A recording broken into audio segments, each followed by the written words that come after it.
Chat family and the greatest panel of friends and all them positive vibes. Oh, it's BF Live. It's Thursday. Surprise, everybody. It's BF Live. No preamble, no liftoff reel, no kind of BS today. We're just going to hit it. We're just going to hit the ground running today, everybody. Surprise if you're showing up late. BF Live, the vibe. Come on, let's go. Let's go. Get out of it. Get out of bed, whatever you're in. Get out of it. Come on. Get the fuck out of bed, bitch. Go. Ooh, you know what's up. Some of you are familiar with that song from back in the day. What's up, everybody? Surprise, mofos. I surprised y'all going to be coming in late going, I'm going to watch the liftoff reel. I'm going to do this. No, you're not, because BF Live has already begun, everybody. Get up. Let's go.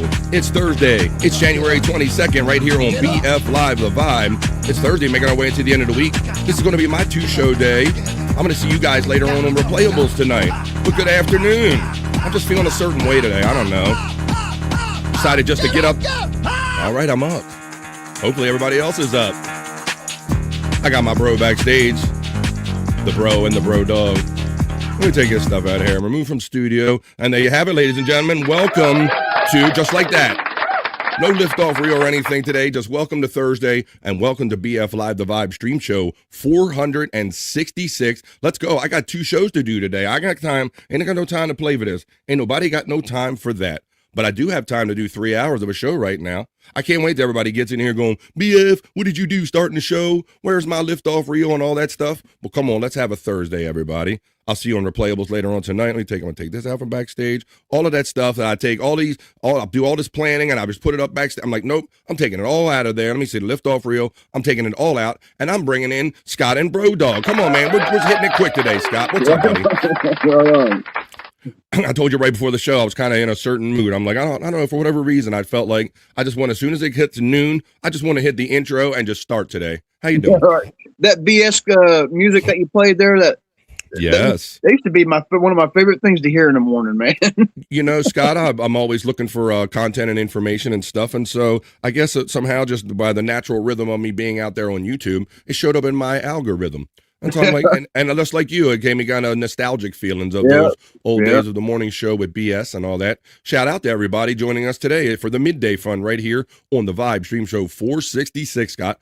Everybody's going to be surprised when we get in there and I done start the show, bro. It's my fault. I got them used to the rhythm of me, but BS playing his liftoff reel and he's doing all that kind of pre-show stuff.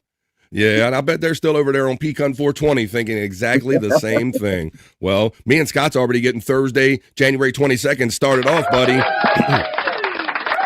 We will talk about the impending weather, bro, because I think that like FJM and some other people have said, we are having the calm before the storm that's about to hit us, as far as like quite literally. Yep, that's what it feels like here. Same. Just all the reports, and it feels like we're going to talk about how many people might be in the affected area. They're expecting a lot of people. And Scott, I'm already getting the videos and the pictures showing up on my phone of my local grocery stores with the shelves stripped bare already, buddy. My grandma used to say, you got to get your bread and milk. Milk, bread, and toilet paper was always the thing around here in this area, Scott. Yeah. And I said, we're going to use that for currency maybe during the apocalypse or something. Yeah, I'll trade you a couple things of milk for a couple things of toilet paper, bread, what have you. Well, now everybody's filing in here going, hey, BF, what are you doing? I just woke up in the mood today. I got 2 shows to do today. I ain't got no time to wait for you guys, but I do have 3 hours I want to hang out with you. We're going to talk about the winter storm coming, Scott. Right. And we're also going to talk about Phil Collins because he's in the news for not a great reason. And this is all about honoring somebody while they're still alive and talking them up rather than being those people that are going, man, I kept it all to myself all these years, but this person that just died is my favorite person. So we're going to talk them up before they pass. Phil Collins in the news. You got Bro Dog right there. I don't know. Would you know if Bro Dog has a microchip or not? No, I don't think he's chipped. Really? I wasn't too much in it until I got some more recent dogs, Scott. And my last couple, 2-3 dogs, I did get a microchip. At first, I was like, oh, it's kind of cruel, or maybe it's this tiniest thing, bro. I'm going to tell you a great story about microchipping. I'm surprised, but it took 10 years to reunite a lost dog with their family after 10 years using a microchip. That's a fun story in the not-so-serious news. I'm also going to do a report about the Razzies, Scott. This is about the most horrible movies that are out there. You know, the Oscars celebrate the best movies, but this is about the Razzies. This is about the worst movies out there. We're going to get into all them and see how if you guys agree if these are some of the worst movies or not. We'll get into all that. And we'll do the Bikini Report at the end. And it's going to tell you about the National Football Championship game that just took place. And they'll tell you all about that. The first historic win for a particular university. Shout out to everybody joining us here for Positive Vibes. Please join us for the chat family check-in. We're going to do the not-so-serious news stories that I just kind of explained. Plus, I have some that I didn't tell you about when we do the not-so-serious news. Hey, everybody, let me know what you're doing today. Are you at home? Are you at work? We're going to do the chat family check-in. Surprise, I see it's up to 10 people in here. Why don't you get on there in the chat and let me know what you're doing today? And if you're only stepping in for just a minute because you're kind of working, I understand that. But when you get home later on tonight and you're winding down and maybe you want to have a little drink or do something and just sit back and relax or smoke, if you're like me and Scott, 8:45 tonight, I'll be doing my second show on a Thursday. I'm going to do replayables. That's where we watch fun videos. We drink, smoke, laugh, and joke. We spin a wheel, and we have to do whatever the wheel says we have to do. So, and we're going to have that party tonight at 8:45. But I want to do this party right now. Bro Dog is here, Scott, and you were hanging out. If you guys are literally together all the time. Let me show all you. The time, man. You sent me this video, and it's not just an outside thing. I thought maybe Bro Dog was more motivated because my dog loves being outside, Scott. Yeah, this one does too, as long as I'm with him.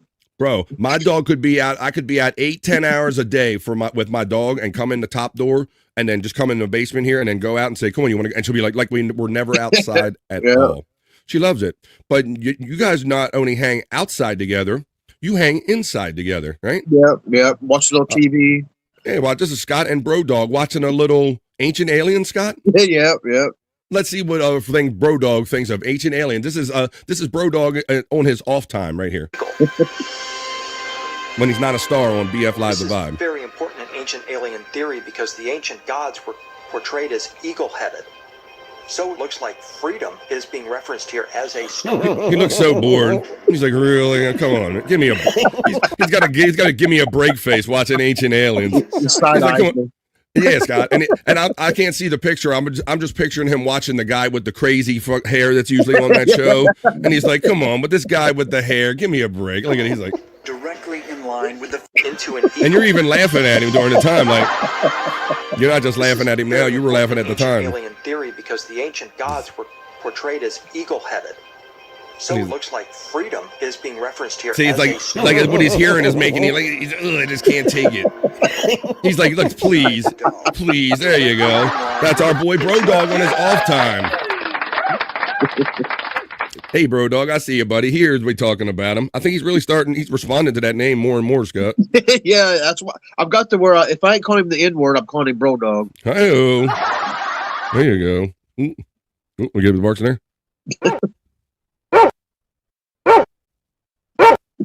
Do you understand me? Do you understand me? I hit that by accident, but it's pretty funny. There you go. D for dog bark is right next to do you understand me? Understand me? Do you understand me? I understand. We're going to be going into Scott's locale hole later, our segment we call Scott's Hole. And Scott, you got some new people for your segment, huh? Yeah, because like I said, these locales seem to have short shelf life, so I have to constantly look for some more. Yeah, they're kind of comments. They kind of like, they kind of go quickly and burn out quickly, huh? Yeah, I got Tammy in jail. Today's Daniel Larson's day in court, so he's in jail. Rev is homeless. Shanny's 5150'd. So I had to go look. Wow. I had to go across the pond and look for a A locale to talk like Kyoto. Oh, wow. Well, Scott, wow, this is awesome. I can't wait. I'm always excited to see what Scott brings in Scott's whole segment. That's his locale segment when he's going to bring his favorite internet locales on. And I see that Daniel, maybe somebody be getting their hair cut in one of these, Scott, right? Yeah. It was kind of a classic whenever Daniel Larson got that crazy haircut he had. Yeah, and kind of now we know more of the context and more about Daniel Larson. It'll be fun going back and looking and seeing and how they kind of talked him into getting that haircut, Scott, and the promises that were made to him and stuff. Yeah, he was supposed to get a full haircut, but they stopped. Yeah, and but let's not give too much away for the people that haven't seen it already. But yeah, it's kind of funny what they do to him, and that he starts getting a haircut at least. We'll do that when we go in Scott's hole. I also want to do what I promised the other day, that whack package, Scott. Let's look at a little bit of the Howard Stern, the pilot that he made for Fox Network TV when it was thought that he might be the next greatest late night talk show host. I have that in my whack package. I also have like at least 10 more of those guitar riffs. We can guess the song by the guitar riff. Everybody like that. For my Perry Caravello heads out there, we're going to see what's up in the Perry Caravello universe, and I'll go into my personal vault of Perry clips. We can do the National Day calendar. It's Thursday, so I can hit the juicy man meat for the ladies. I can hit bricked up for the guys.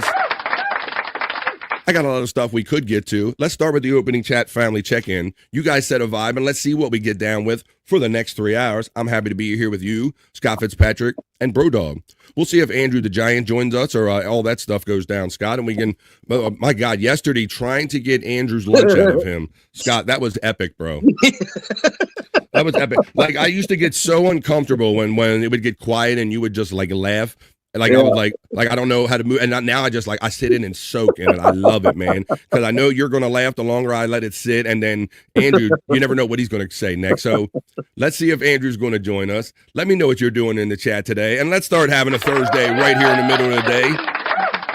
Shout out to friends old and new, my lurkers and workers. Maybe some of you watch every day, but you don't have the time or the gumption or the notion to get in the chat. Come on, don't be shy here on BF Live The Vibe. It's Thursday. This is the opening chat family check-in for BF Live The Vibe stream show 466. Welcome, everybody. Come on, let's have fun and let's go.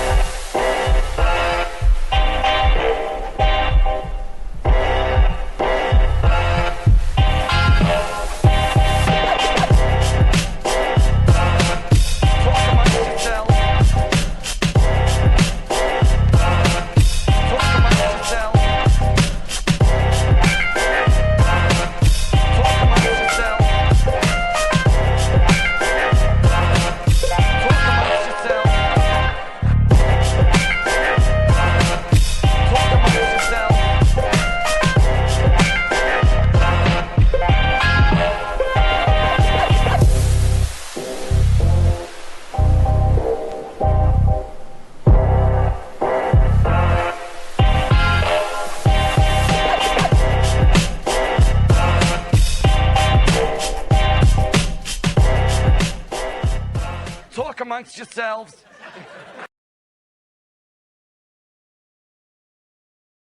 That's how it works here on BF Live The Vibe. You talk amongst yourself. You talk with me, Scott Fitzpatrick, and the Bro Dog. And come on in, everybody. This is the opening chat family check-in. Put them in. Let's hang out for the next 3 hours right here in the middle of a Thursday, right before the storm hits. We're going to be riding the storm out together at some point. Let's go. This is Thursday. It's the Vibe 466. And Pecan checks in. Thank you. What would I do without my enthusiastic and supportive friend, Pecan 420? He just had the show The Morning High. It comes on 10 a.m. East, like 2 hours just prior to BF Live The Vibe. He says, Goonie Goo Goo, you begonias. That's another word for bitches. Happy Thursday. Unga Bunga. And what do you know, my friend, Pecan 420? What do you know, brother?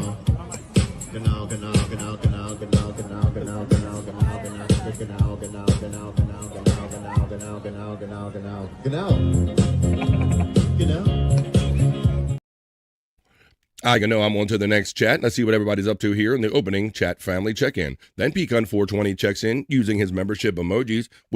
Could you be a member here on BF Live The Vibe? I would appreciate it. I have a $2 level. You could be part of my 2 Vibe crew for $1.99. And I'm legally required to love you long time.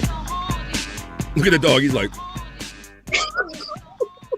Thank you. I appreciate you, Pecan420. And I always appreciate that he adds a member to the BF Live The Vibe chat family every day. Thank you, Pecan420. Here on The Vibe, we call him a member defender. The one and only, the lovely little Lemmy. She caught a membership here. Welcome, Little Lemmy, back to the BF Live The Vibe chat family, courtesy of Pecan420. Catch out Little Lemmy. She kind of does her thing on Twitch and does some fun morning shows. Check her out. She's got a good vibe going as well. Just a Guest checks in and says number 4, but I always tell him he's number 1. FJM checks in and says, party on, Wayne. And I say, party on, Garth. What's up, man? He says, party on. FJM, the calcified kid, checks in from the Shenandoah Valley. The Nightbot's running all of our bots right there if you care to utilize them. Terry Nee checks in, brother. Hello, Terry Nee, and... Hello, Frisco. I love Yes. Did you happen to catch BF the wrestling match between you and Terry Nee and me and Bro Dog? No, I didn't, Scott, but I heard you being discussed on the show just before BF Live The Vibe on Pecan420, the morning high. I did hear him talking about it, bro, so I was excited to hear that Terry Nee and me and my gay friend Terry Nee won, apparently. Yeah. Apparently, yeah. Let's scratch their eye out. I'll scratch your fucking eye out. You don't come at me and Terry Nee. We'll scratch your eye out. We'll just fucking, you don't do it. We'll do. Hello, Frisco. Okay. All right, that's enough of that. I'm winding down, says my friend Terry Nee, checking in. FJM says he's over here in his room all by himself, over on Rumble. If you have a Rumble, would you care to go over there and give him some company over there? In my room again, all alone, naturally. My dog watches TV, says Terry Nee as well, Scott. Yeah, he don't watch it like on his own, but if I'm sitting in front of it, he'll just lay down beside me. Before I know what it's like he is here. It seems like he's looking at the phone sometimes. There has been occasion or two where I've caught my dog kind of paying attention to things that are not necessarily always animal related. Because, a lot of times, a lot of animals will react to something that they see moving. And so they're kind of watching that on TV. But, yeah, as far as like watching like Ancient Aliens, not as much, like you said, Scott, not so much. Terry Nee says, where's my young man Shane at? He's probably taking a break from all this madness. FJM checks in and says, the only time my dog isn't with me is when my granddaughter's here. Then it's his turn. Uh-oh, there you go. That's awesome. Then he's a turncoat. I get what you're saying. Then he's a turncoat. Just, yeah, you can't beat the kids. Well, I'm Scott. My dog is a daddy's girl. So, like, when I'm here, they like don't go to none of the other women. My daughters or my wife, I win in that one. The daddy's girl. Is Uncle Jack in jail? I don't know. I don't keep up with the daily saga of Uncle Jack, Scott. I don't imagine you do too, unless you heard something. I don't really know. I don't know. West 11 Bravo checks in. How you doing, brother? And he says, holy shit, y'all. I just bought my first 3-pack of reading glasses, feeling old. Either you really worried about like breaking some or like losing some? West 11 Bravo. That's okay, brother. I got to read mine to do the opening chat family check-in prescription. West 11 Bravo says, hey there, little Lemmy. Hope you're all good, my friend. FJM says, it is nice of Bro Dog to share his camera with Scott. Rest in peace, West 11 Bravo. What do you know about Terry Nee? Oh, with the glasses. Hey, Terry Nee checks in, says 11. FJM says, we still haven't fixed his name tag, and it's got to be Bro Dog and Scott, damn it. All right. Let me see if I can do that while we're live. Let me see. I can do it. Oh, I will do it. You get first billing. I'm gonna do it for the fans. They've been demanding it, Scott. So let me do this now. Yeah. Let's see. We'll do this for fun. Scott, whoever. Here we go. All right. We changed it to Bro Dog and Scott whoever. There you go. And Scott whoever. We fixed it, FJM, just for you, my friend. I thank you for being here every day, having fun. Hey, if you want to click on the stuff that Scott enjoys when he's not here, and if you want to do deeper dives than just a little shallow dive we're going to do in Scott's hole, you click on those links right there, and all these crazy people will be on those sites. Would it be, Sizzle Chest? Hey, Sizzle Chest. What that mouth do on a Thursday? How you doing there? Sizzle Chest checking in on BF Live The Vibe. Terry Nee says it's 46 here, Scott, and a heat wave. Currently 49 where I'm checking in from, Scott. I don't know the temperature, but I'm thinking it's probably about mid-40s. This is, I think we're kind of being messed with, Scott. I'm like, Yeah. hey, look, it's warm. Everything's going to be okay. And then in a day or two, it's going to be, yeah, it's going to be, and we're going to be hearing about it. We should get Frankie on here to see if he has like a Arctic blast forecast. FJM checks in and says, yes, when you have to buy 3 pairs of reading glasses, welcome to the club. West 11 Bravo checks in and says, Terry Nee, right? Speeding downhill. Matt checks in. Matt problems. He's Sector 7. He's got it secure. How you doing there, Matt? Checking in on BF Live, The Vibe. I see you backstage. Terry Nee says, Wes, talk to me when your balls touch the toilet water. Oh, my goodness, God. We got... There you go. Sounds like it's water. Rest in peace, Andrew's eye. What's up? What's going on with Andrew's eye? What do we not?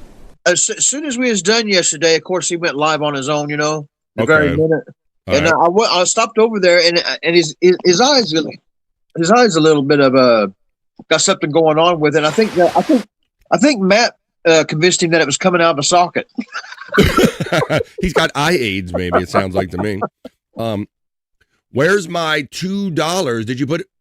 I don't know. $2? I don't know. Did you win $2 for the wrestling match? I don't know. I don't see your super chat or anything like that, but I thank Pecan420 for his. There's the Nightbot running stuff. All my links right there. There's Bobby Nix in the lounge on Rumble and all that stuff. Whoa, look at that close up, boy. Hey, Terry, how you doing, buddy? Good to see you. Widow Killer steps in for Thursday Vibes and says, breaking news, Keenan and Kel are making a Frankenstein comedy movie. Welcome to Frankenstein. Homo scary stuff. Can I take your order? No. Written Off checks in. Hey, buddy. And Written Off says good afternoon to myself, Scott, and Brodog and the chat family. Did you see the new billing right there? Brodog and Scott, whoever. Hey, could you hit like, share, and subscribe like my friend Written Off says? I would appreciate it. Good God, this cup of coffee is good, Sizzle Chess is enjoying one. There's a membership link if you want to join the club. My dog is always up my ass. Pecan420 checks in with Terry Nee. Pecan shouts out Sizzle Chest. Thank you, Pecan420. Pecan420 then shouts out Written Off, says Hoya brother. Terry Nee says nosedive in temperature is starting tonight, so hang on tight, enjoy this last heat wave. Supposed to be 1 degree here tomorrow night, so we're possibly going from double-digit temperatures to single digits within a matter of hours soon, guys, so hang on tight, and we'll stay warm here together in the chat family. Matt checks in, gets the love from Pecan420. West 11 Bravo gets acknowledged by Pecan. Terry Nee says, you don't remember the movie $2 newspaper boy. Can't say that I do, Terry Nee. And if so, maybe weed is blocking my memory right now. Don't say I remember that. Pecan420 gets acknowledged by Matt. Pecan acknowledges you, Scott, and the Bro Dog. Mish. And Sizzle Chest acknowledges Pecan420. We have completed the opening chat family check-in. Let's get on with the show. Come on.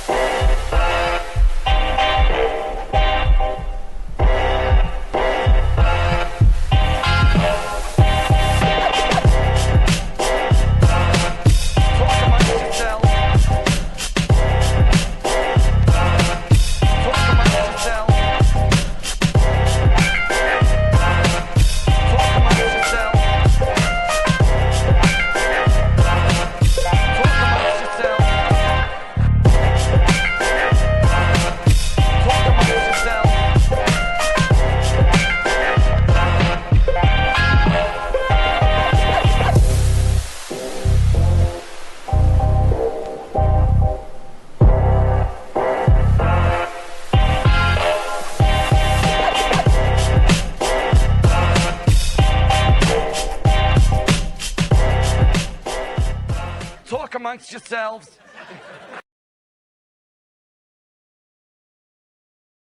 BF Live, the vibe, the midday place to be. We're going to keep hanging out for the next 3 hours. I'm going to bring in another friend, and the party will begin. Let's go. Let's keep having fun. He is my friend. He is yours. Let's say hello to him since we didn't make him part of the opening chat family check-in because he wasn't here to say hello to. But I know you're going to say hello now to Bobby Nick stepping in. Come on, Bobby. Deep butt cheeks, motherfuckers. Fuck yeah. Cheeks. We're doing it. We're having it. Captain Nick reporting for duty, sir. Here we go. Bobby Nick steps on the poop deck of BF Live The Vibe, Stream Show 466. How you doing, bud? Not too bad. Not too bad. Woke up pretty early this morning. Well, not that early, but I guess about 7 my time. think 7 in your time. All right. Shit, what the fuck am I doing up? Because I didn't go to bed till like 2 in the morning, so.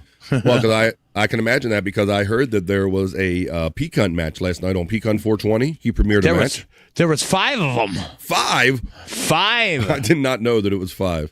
Yes. I know I do. So 5 matches last night on Peak Hunt 420. Everybody's links that we're talking about, they're running in the chat if you're curious about any of this. So 5 matches. I heard one of them, Bobby Nick, was myself and my chat lover Terry Nee, apparently, against Scott and Bro Dog. Yes, and Bobby Nee. I was going to call you Bobby Nee. Bobby Fran. As much maybe that you can call your tag team Bobby Nee. But no, as much as you are loved, when Bro Dog came out, everybody popped. Like, well, that's why they say never work with animal acts or never work after an animal act, Bobby Nick. That's the old show business rule, right? You don't do that. You don't know. You can't compete with animal acts. So I'll accept that. I understand that because Bro Dog is the hottest thing in podcasting. Do you see that he got top billing on this show now? Yeah, I see that. Bro Dog and Scott whoever. There you go.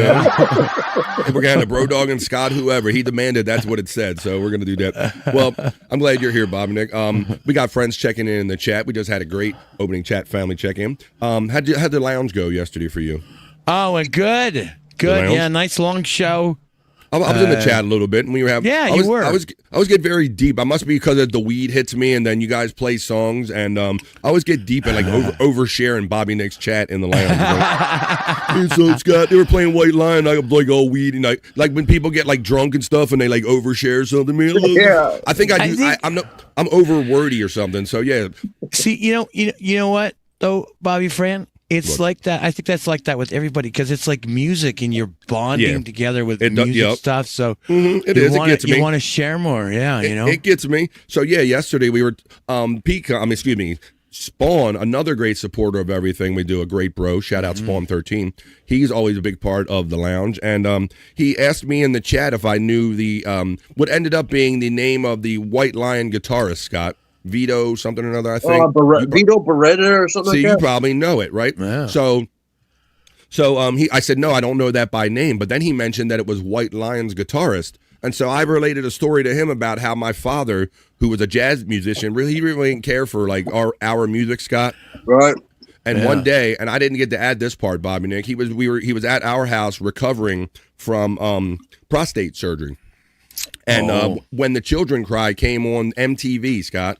No. And the fucking solo on that song to this day will bring a tear to my eye, right?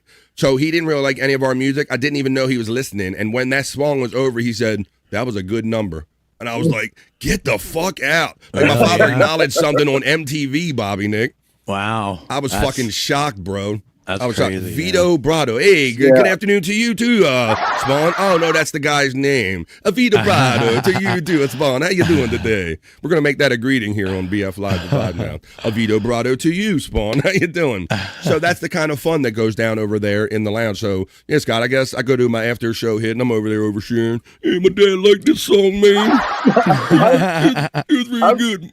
I remember being a teenager when that song was new. I can still remember where I was on the road and everything, and I heard that song, and that's the only song I can remember that made me cry. Also, Scott, just the guitar solo. I mean, it's a really so I like that connection that we made. That I didn't know the guy necessarily by name, Scott. But I did know the guitar solo, and there you go. So we all related. You guys are bitches. I never cried to that motherfucking song. Jesus Christ! I defy you to not cry playing "When the Children Cry" by White Lion, Bobby. We're gonna put you on. We're gonna put him on Scream on Rumble exclusive, Scott, and we're gonna just put him on a one shot, and we're gonna play "When the Children Cry" by by White Lion, and we're just gonna watch Bobby Nick. We're gonna do like a slow pull in on him and defy him not to cry. Look at Terry Nee. He's like, "Wah, you babies, man." You cry at every rose has its thorn, Terry Nee. You ain't no one to talk here on the vibe. You ain't nobody to talk. Oh my goodness.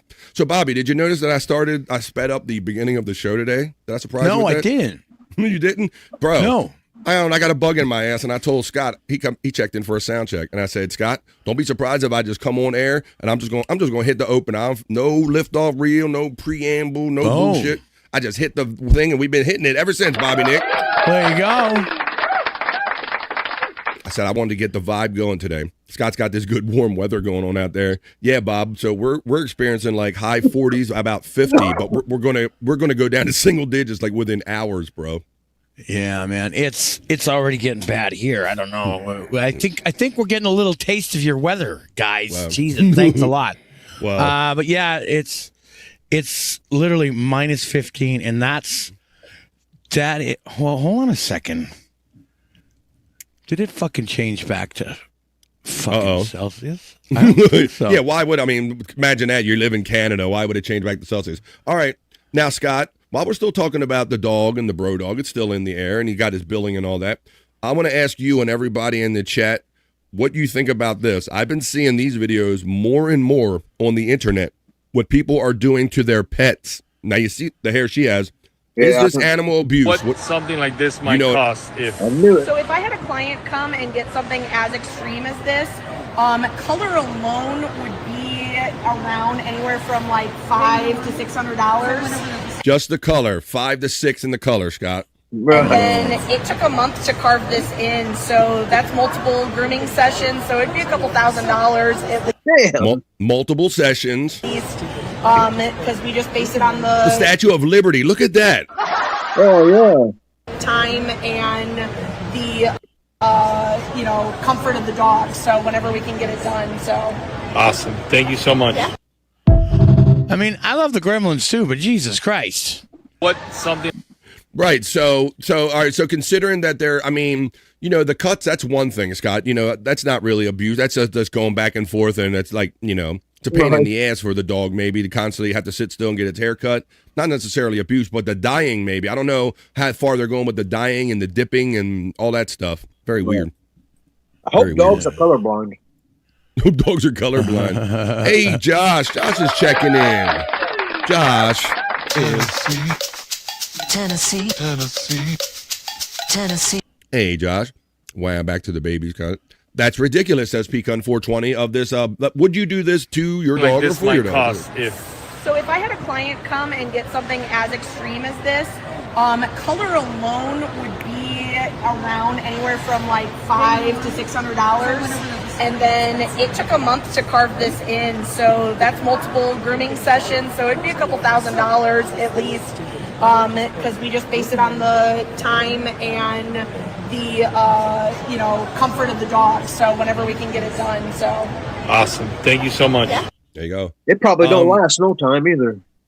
Well, yeah, you know how dog hair grows out. I mean, we just got our dog, like, kind of little winter trim, not all of it taken down, but yeah, they grow pretty quick. That shiz is only done for the pleasure of the owner. Poor doggy, says our friend. I tend to agree with that, and that's the whole thing. So then I go, okay, it's definitely just for the owner, but is it like kind of really cruel? And I think when you get down to all the dyeing sessions, and I don't know, it just seems like a lot.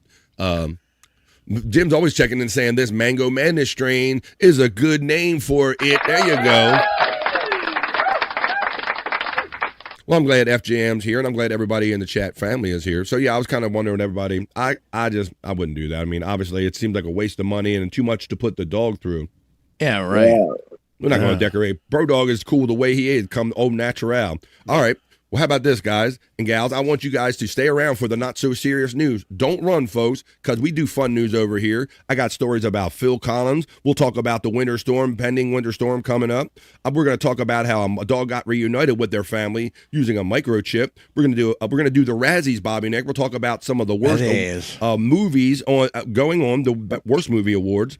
And we'll do the Bikini Report like we always do, as I slide over to my news desk to bring you the other news, to bring you the not-so-serious news. Come on, let me know what you think about these stories in the chat.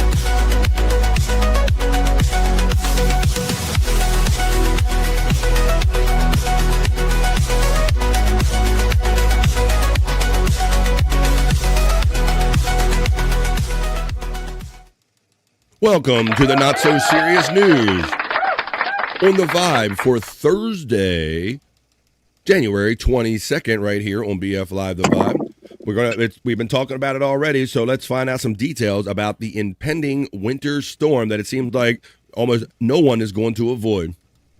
Winter storm to bring heavy snows and ice this weekend across the southern and eastern United States. And that's what's basically most significant about this one, is how kind of low this one and how much of the United States will be affected by this particular Arctic blast. Look at this. You can see the area in pink, guys. So see if you're in one of these snow-affected areas. Going down a little Atlanta. Pink. You in it? I think I'm in the pink. We're in the pink. I'm definitely in the pink, Bob. Make sure you can see what's going on down here, buddy. So that Arctic air is above all that, and so it's just going to come down, and any kind of moisture that's there is expected to be snow. So get your pizza, get your Pepsi, get your batteries for your flashlights. It's usually good to be in the pink, but I guess this time it's not so much, Not so much this time, Bobby Nick. Let's see. We have Hoya, my big sister Kathy, steps in. Y'all stocked up, Kathy? Send everybody to the store? Got everything you need? I know I got to make sure that got some stuff to cook. I like to think we go in camping mode sometimes, Scott, like if I got to cook on the grill if it gets too bad or something. Just posted Frankie's latest weather report in Discord. Well, let's go to it right now, folks. Let me run my little thing right here. Hi, folks. Your view is important to me here on BF Live The Vibe. We got breaking news. I have in my Discord. That's what you see running for 100 Proof Podcasting. There's a BF Live The Vibe section in there. And my dude, Widow Killer, always leaves me the latest and greatest. Let's go to Frankie McDonald right now for his weather report about the impending heavy snow that's about to hit pretty much everybody. Frankie McDonald. Breaking news. Here we go. Tell us about the storm, Frankie. This is Frankie McDonald. My own team station live from Sydney, Nova Scotia. Heavy snow is headed towards Massachusetts on Sunday, January 25th, 2026. It's going to bring a lot of snow. It's going to bring strong winds. It's going to bring blowing drifts, so reduced visibility, dangerous or treacherous traffic conditions, and streets, roads, highways, interstate highways, so be snow covered. And make sure to wear your winter gear and have your furnaces and heat pumps ready to keep those warm. Drink a lot of green tea, white tea, red tea to keep you warm. Make sure of your shovels, snow scoops, snow blowers, snow plows, salt trucks ready, so be prepared. Stay warm, be safe. You don't get caught in a snowstorm. Stay warm, be safe. Be prepared. Did you hear what the man said, or did you? Did you get all that, guys? Did you need a pen and paper? Did you write that down? I got it. You got it all? Hey, P-Cunt. My sister checks in. Me too, buddy. I went last night. Everyone was at the store. Yeah, Kath, and we're already getting pictures here locally about stores already being stripped of their shelves stripped bare. We're expecting 6 to 12 inches. Well, my wife is expecting 5 later on tonight. Hey, you know what I'm saying? Hey, it's our. Hey, P-Cunt from my sister Kathy checking in. All right, now Scott, you said you got all that? Yeah, I lied, but yeah. Wait a minute. All right. Because as I'm watching this, Scott, I love my boy Frankie, but I'm trying to make sure I got the details down, and it made me wonder what would closed captioning do. So I turned closed captioning on. Let's see if closed captioning got any of this or any. Let's see. This is Frankie McDowell, my own team station live from Sydney, Nova Scotia. This is Frankie McDowell. Was headed towards Massachusetts on Sunday, January 25th, 2026. It's going to bring a lot of snow. It's going to bring strong winds. It's going to bring blowing drifts, so reduced visibility, dangerous or treacherous traffic conditions, and streets, roads, highways, interstate highways, so be snow covered. Damn. And make sure to wear your winter gear and have your furnaces and heat pumps ready to keep those warm. Have your Drink furs. a lot of green tea, white tea, red tea to keep you warm. Make sure of your shovels, snow scoops, snow blowers, snow plows, salt trucks ready, so be prepared. Stay warm, be safe. You don't get caught in a snowstorm. Stay warm, be safe. Hell yeah. Closed caption knows what's up. The latest weather report from Frankie McDonald, courtesy of my friend Widow Killer. Thank you for keeping us posted with the latest at Frankie McDonald. All right. Be prepared. My sister Kathy says, be prepared. Where's my book? Let me see. Here we go. Shout out to our boy Frankie. There you go. Be prepared. The Frankie McDonald Guide to Life, Weather, and Everything. Available on Amazon.com or wherever fine books are sold. I've read it a couple times. It's fun. If you want to know how Frankie became so engrossed and involved with weather and about his early childhood and how he became an internet sensation, check out Frankie McDonald. Be prepared. You heard Scott talk about it too. All right. So we did that. Be prepared, like my big sister said. Hate a peak hunt. Be prepared for my next story and the not so serious news. Bobby Nick, I confessed to you like last week that I played that Frida song, the girl from ABBA, and I didn't know that Phil Collins produced the awesome drum track on it. So we got to talking about our admiration for Phil Collins. So in kind of in line with what I say, Bobby Nick, about honoring people and let's discuss them while they're alive rather than wait till they're dead and go, man, that was my favorite person ever, right? Phil Collins is kind of having a bad health condition there right now, buddy. He's kind of going through it. No. He's been going through a series of things, and so yeah, we were and then I saw some talking yesterday on Peak Hunt 420 talking about Phil Collins songs, or if it's Genesis or Phil Collins or anything like that. But, so we kind of finished up. So yeah, Phil Collins, it says he's under 24-hour care amid ongoing health struggles. And he talks about how it's been difficult the last few years. So I figured we'd give you an update on kind of what he's been going through and kind of how he is right now. Phil Collins is opening up about his health troubles. On Wednesday, January 21st, ahead of his 75th birthday, guys, the Genesis musician made an appearance on the BBC's Eras podcast and gave rare insight into the health challenges he's been experiencing over the last few years. He says it's an ongoing thing, he told the host Zoe Ball. I have a 24-hour live-in nurse to make sure I take my medications as I should do. I've had challenges with my knee. I've had everything that could go wrong with me did go wrong. Listen to this series. Listen to this series of events right here, guys. He says, I got COVID in the hospital. My kidney started to back up. Everything seemed to converge at the same time, he continued. The In the Air Tonight artist then revealed he's undergone 5 knee surgeries. And now it has only one that actually works, he says. He goes on to say, I can walk, albeit with assistance. You know, crutches and whatever. And there he is. You've been seeing, if you have seen him on stage, Bobby Nick, this is unfortunately how you've been seeing him. Yeah. He's just been coming out singing like this. Collins then reflected on his recovery and admitted that his kidneys were messed up because he had been drinking too much. He has since quit drinking alcohol and shared that he recently celebrated 2 years of sobriety. Damn, you only quit when you're 73, Scott? That's a dude. I enjoyed coming off tour, coming off the road. I thought, right, I'm going to do all of the things that I couldn't do, he explained. I guess I had too much of it. I was never drunk, although I fell over a couple times. Oh, shit. But it's just one of those things that happened, and it all caught up to me, and I spent months in hospital. So he says it's just been a difficult few years. So you can hear it sounds like a combination of health issues, knee, COVID, alcoholism. He's been going through it. But we honor Phil Collins. We're glad he's still alive. He's trying to keep it together. He's out there. He just did that Eras podcast on the BBC. I've caught a couple of those where they kind of sit around and they do like the interview thing, and then they do a couple songs or whatnot. I used to like that show. What channel? Do you remember the channel, Bobby? They had that call in live or whatever, where our artists would be on, and you could call in like a request day, and they would play a song live. That was a show that was on here in the States. I don't know. Phil is I bet somebody in the chat might remember what I'm talking about. It was like phone in live or call in live. Phil Hartman is the FKN man. That means fucking man. Josh in Tennessee says, cool, his birthday is one day before mine. He is a very talented man. My sister Kathy says of Phil Collins. Oh, be prepared. We were back there. That's where we left off on the other story right here. But yeah, and then, it was this old call-in show. Maybe somebody in the chat will help me with their brain cell. I have a story about, I can't believe that this was kind of a thing, but this is a story involving a Canadian man, Bobby Nick. Really? It involves a Canadian man and a Canadian airline, but has a connection to America and some American airlines, if you will. A former flight attendant is accused of fooling airlines into giving him free flights. But how did this happen? Authorities say a Canadian man posed as a commercial pilot and working flight attendant to obtain hundreds of free flights from U.S. airlines. This is almost like the plot out of almost every movie, right? Like Tommy Boy or whatever. Like, we're going to dress up like a flight attendant and get a free flight or something. This guy actually did it.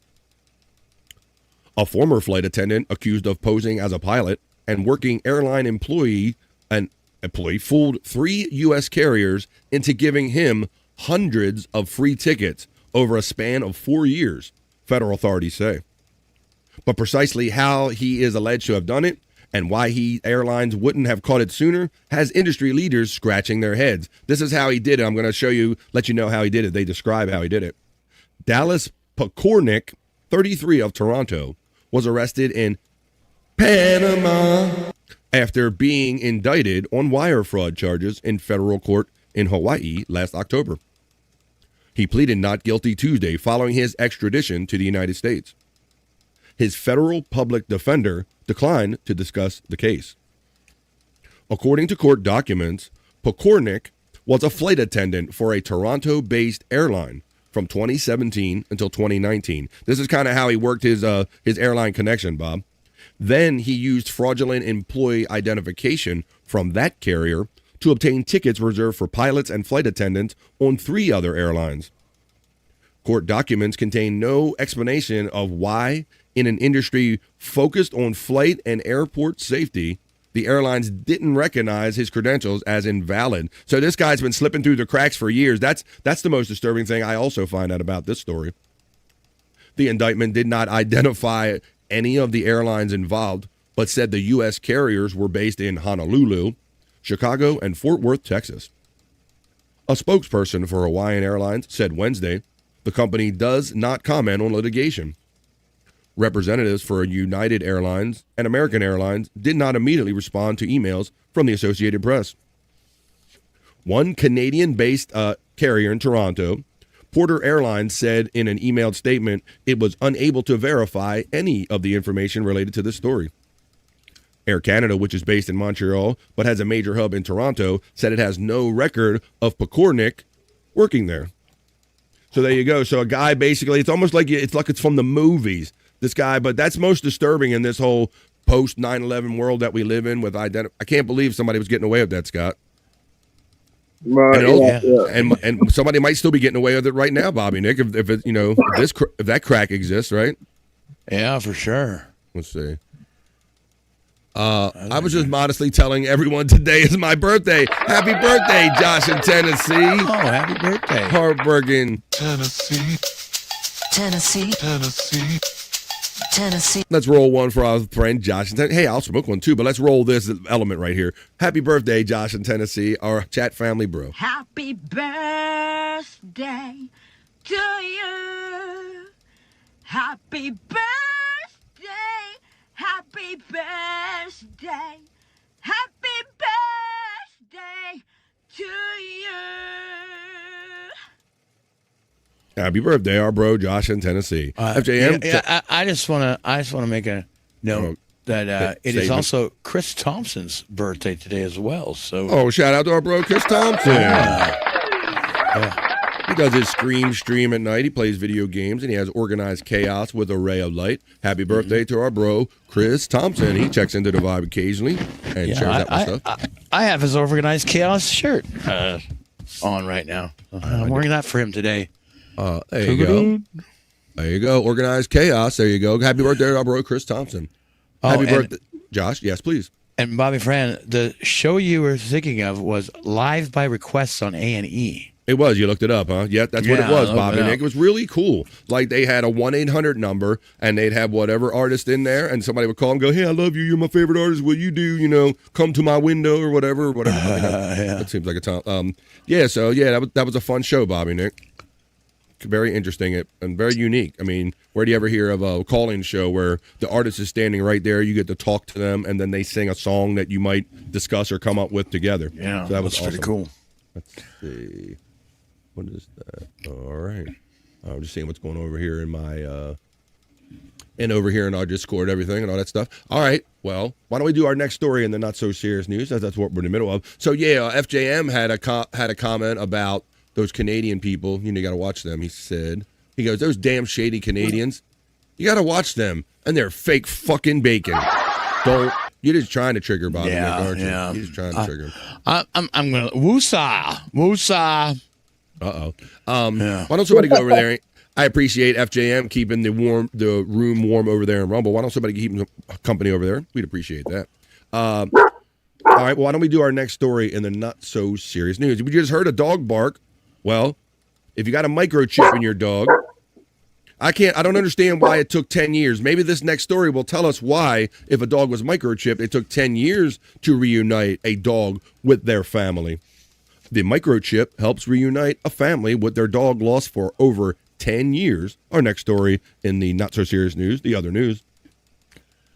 A Florida animal shelter was able to reunite a missing dog with her family more than 10 years after the canine vanished from her home. Miami-Dade Animal Services said on social media that a dog was brought to the shelter earlier this month and scanned for a microchip. The chip identified the dog as Buttercup, a 15-year-old pet who had been missing for over 10 years. Why? Like, where was this dog and why did it not get a microchip scan? That's what I don't get. The microchip allowed shelter workers to contact Buttercup's owners and facilitate a reunion. Moments like this remind us why microchipping matters, the Post said. A microchip is only as good as the information attached to it.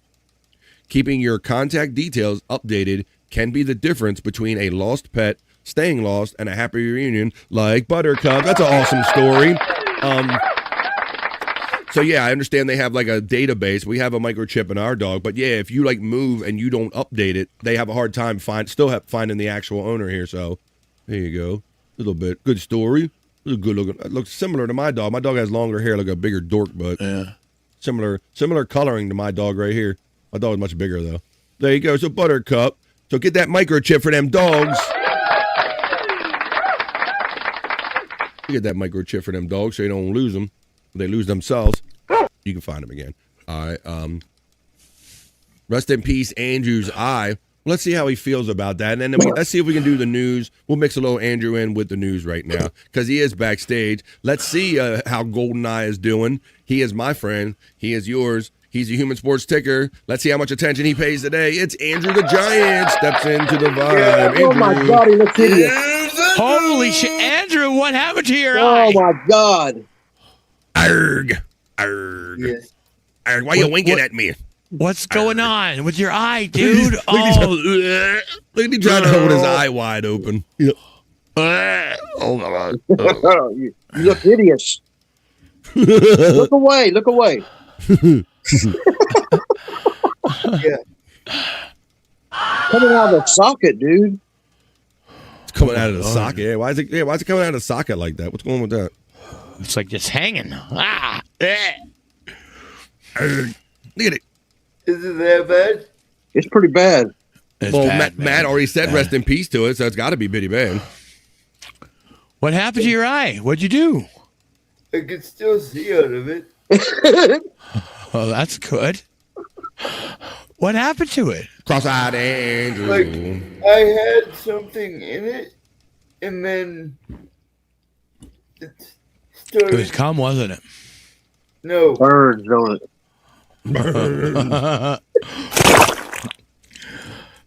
No, it doesn't. Cross-eyed Andrew, his eyes falling out. Terry Nee says you have Shmuel Buckman disease. You got no eyelids. Your eyelids they're dissipating. They're going away. You just kind of look like no expression all the time. Is Andrew happy? Is he sad? What's he doing? He's got Shmuel Buckman. He's got Shmuel Buckman eyes. Shmuel Buckman eyes. Coming at you. Really bad. Really bad. Yeah, it's bad, man. Really bad. I know, they didn't take you to the hospital? You're probably going to lose the eye. Yeah, I don't think it's savable at this point. Jesus. Sorry. Where did you come from? Where did you go? Where did you come from? Oh, yeah. Without me and the cotton I do. Where did you come from? Where did you go? Where did you come from? Cotton I do. Yeehaw! My left one, ain't it? It's your right eye.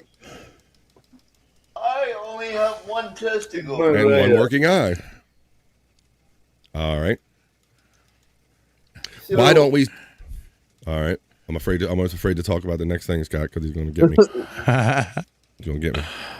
What else? What else? What's on your mind, Andrew? I know there's other shit on your mind that's only going to come out when I talk. So, good. The eye drops? You think the eye drops did it, Andrew? Stop winking at me, weird, you homo.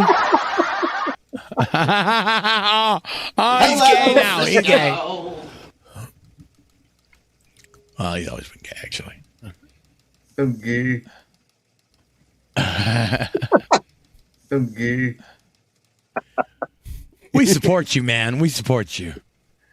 You got to get one of those cool eye patches, like be a pirate. Yeah. Arrgh. That would be a pirate good on the show, Ed. That'd be a good look for you. All the ladies would come running, Andrew. You're already in a wheelchair, and then with an eye patch, holy shit. With my other ailment, I still haven't done anything. Arrgh. Say something about your other eye? It's Captain Andrew Chicken. Ailments. Like, I expressed, like, things about my neck and everything. About your dick? Neck. Oh, your neck. It's his neck. It's his neck. It was high blood pressure, and it was his pad yesterday, Bobby. And keep up. His neck, his back, his pussy, and his crack. All of them. And his eye. Erg. Now his eye. Now his goddamn eye. My eye, my. Hey, Captain.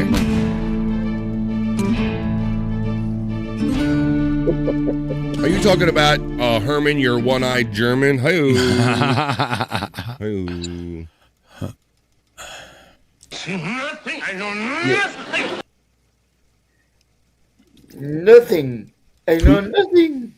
Poop dick. Oh, I think you're guessing what you had for lunch already. I think let's not get ahead of ourselves, ladies and gentlemen. I want to talk about these horrible movies, Bobby Nick. I always thought this was funny. The Razzie Awards. The Razzies. The Razzies. So this is it started out like an internet kind of based, the opposite end of the spectrum to the Oscars, right? Right. Yeah. This is talking about the most horrible movies out there. So let's see if you guys know any of these, if you've seen any of these, and if you agree or disagree. And our next story in the not so serious news. Here we go. What happened to the Brewers and the Okay, I knew I could get him talking. There you go. Start the story. The Brewers. I started doing a story. He wasn't saying a word. Now he's starting to do a Brewer story. The Brewers and the Mets made a trade for Freddie Brodie yesterday. Right, and you didn't think to say that before I started my story, right? Okay. Let's do it. All right, I'm gonna try. I'm gonna do a take 2 on that one. Let me see. What is? Oh, we're gonna do the Razzies. Is what we're doing. They make me forget what the fuck I'm doing, Andrew. I literally closed the window out when Andrew started talking. All right, let's do the Razzies, Andrew. We're gonna talk about horrible movies while you do your own show in your brain and all that over there.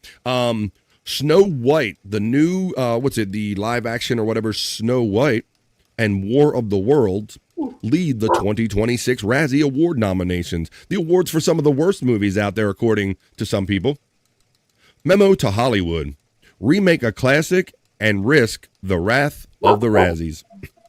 War of the Worlds, a new take on H.G. Wells' story, starring Ice Cubes and his computer screen, and Disney's Snow White, a live-action version of the fairy tale with Rachel Zegler, led the field with 6 nominations each at the 46th Annual Golden Raspberry Awards. The Razzies annual feat. Let me do this. I can't talk and knock him out at the same time. The Razzies annual feat, this year's most abhorrent films, and hand out their trophies the night before the Academy Awards. Are they fet? This year's winners will be announced on March 14th. Both War of the Worlds and Snow White are up for Razzie's top prize, Worst Picture, alongside the weekend's musical drama Hurry Up Tomorrow, the Paramount Plus franchise film, Star Trek Section 31, and Chris Pratt's Netflix sci-fi adventure, The Electric State. So there's some of the worst things that were up for the Razzies. Some of the worst. Ice Cube earned a nomination for the worst actor.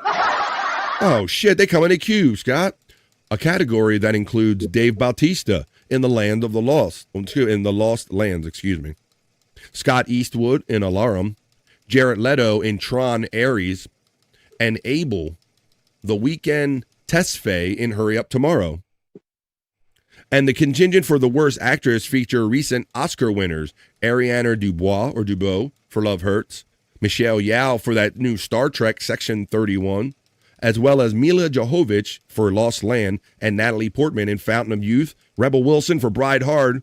Hey, Sylvester Stallone comes in as a frequent target of the Razzie. I don't know why they bother me. They didn't mention my movies. My movies are okay.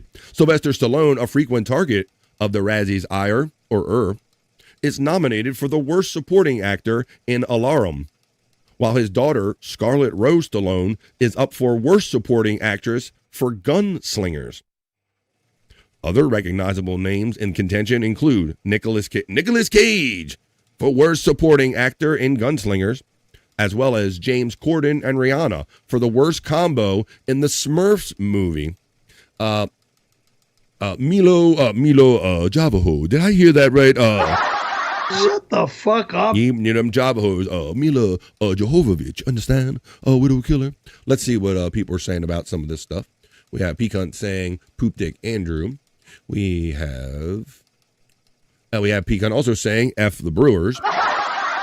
Widow Killer checks in and says, if Andrew had Jack Sparrow's compass that points at what you most want in the world, it would point at, but what would it point at besides Liv Morgan, that is?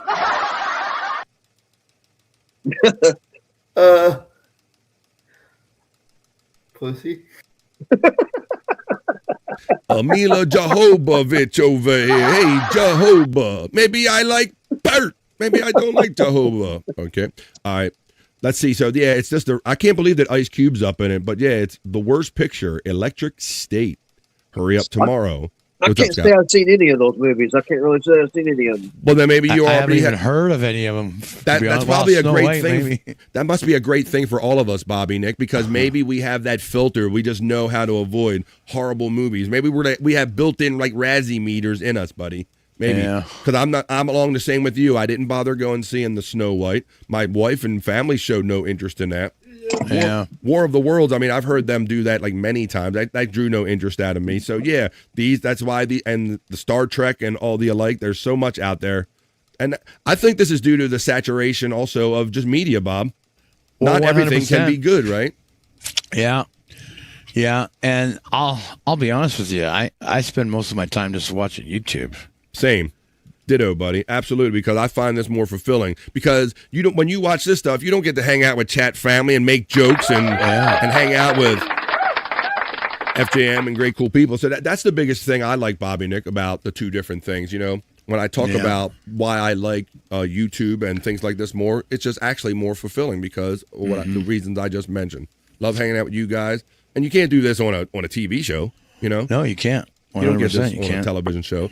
And even if you don't like BF Live The Vibe, there's so much out there that you can just go, like Scott can just start watching a locale show and jump and go, hey, I'm Scott, I love this shit, it's fucking awesome, you know, whatever. You know, and you become more a part of it, part of the fiber of the show, like the chat family is on BF Live The Vibe.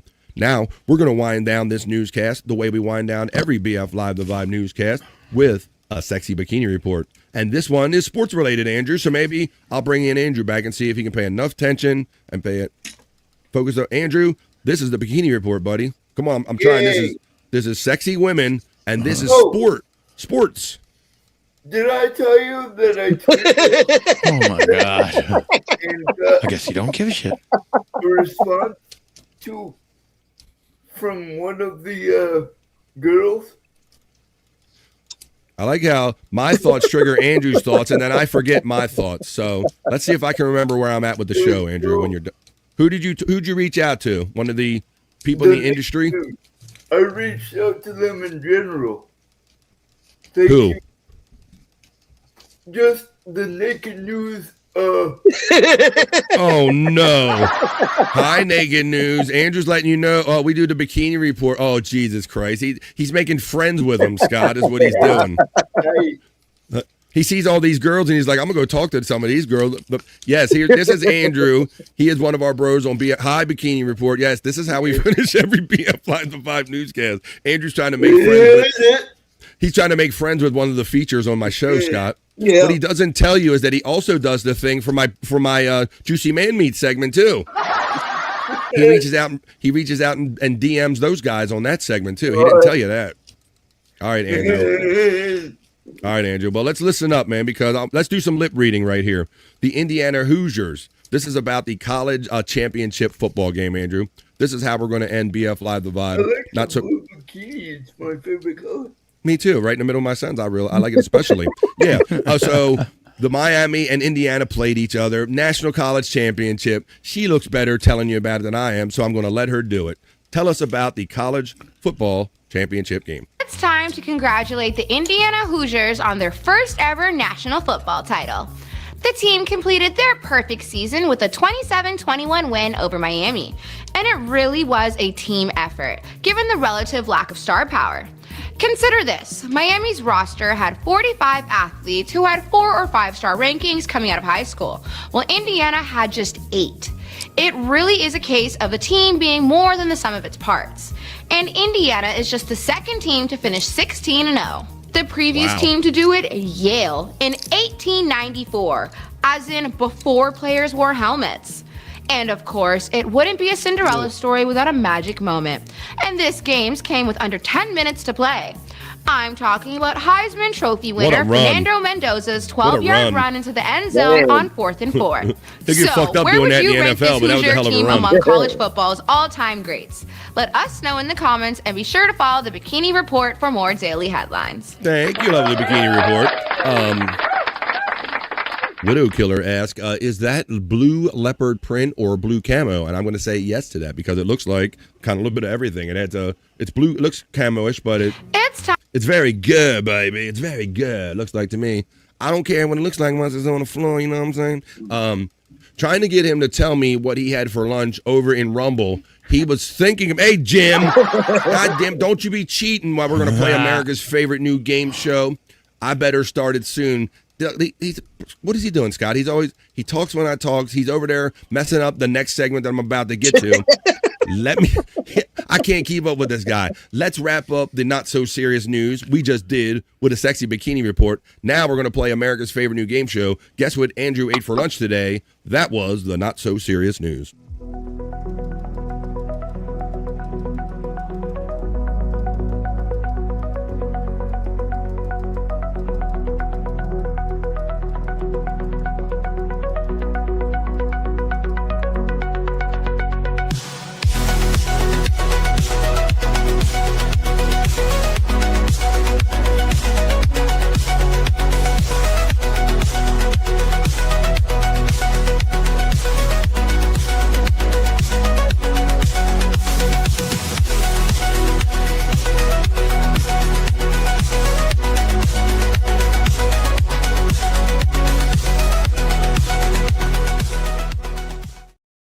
Wow.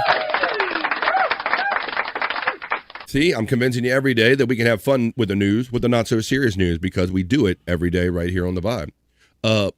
BF can't point at a UFO. What about that? I point at them. Don't point at them UFOs. They'll shoot back at you. They'll shoot freaking laser beams back at me. How you doing there? It's the Chunkster checking in for some positive vibes on a Thursday on BF Live, the Vibe. All right, I'm just gonna roll into the next thing we're gonna do here. Oh, I got to do it because Jem is over there cheating and Andrew's over there playing plotting and scheming. I don't know. It might be a technical. I'm trying to hold it in.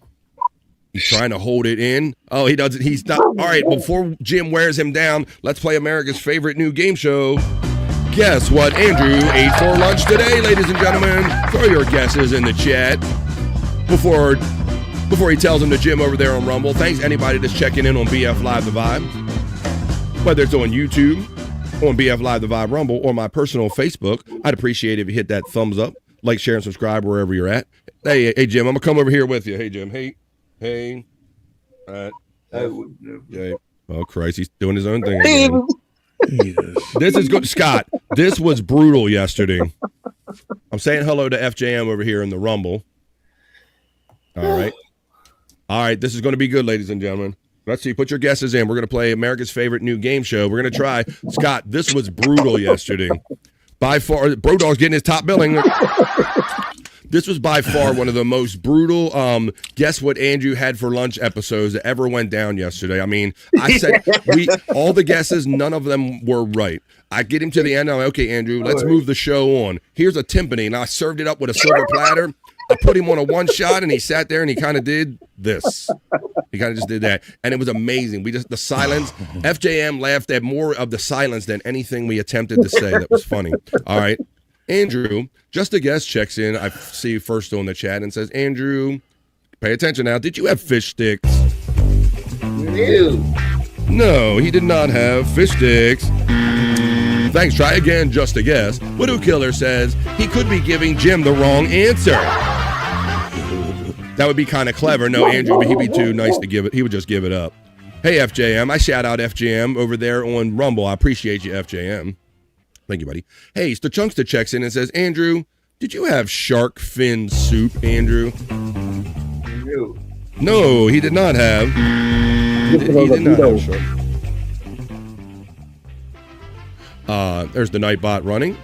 Andrew, Widow Killer asked, did you have ravioli? No.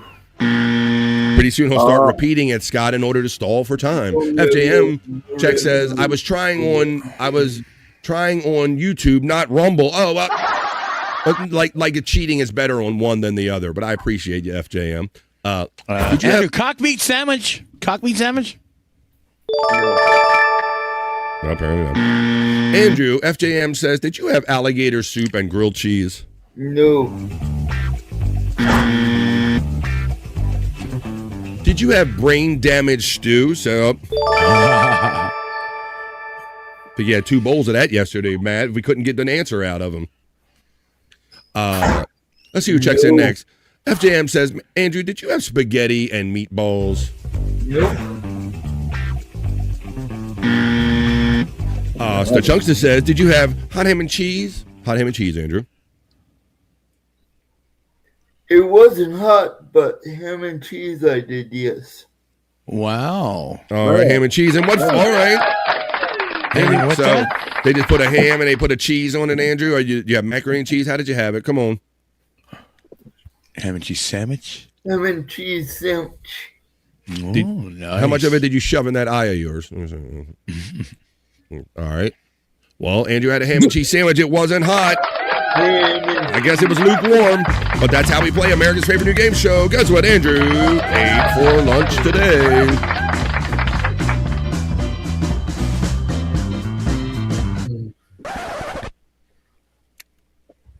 100 Proof Podcasting link if you want to join me later on tonight at 8:45 when we watch videos and drink and smoke and laugh and joke. We're going to do that on Replayables later on tonight if you want some nighttime fun. Did you have Mad Cow hamburger? No. Hamburger. Widow Killer says the Alabama black snake. Andrew, did you have tubular meats? Oh my.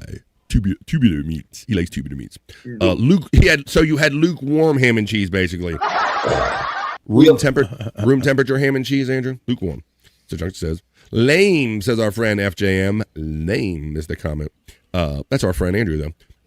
Does your facility know that we're playing a very well-known game, Andrew? Are they aware of this?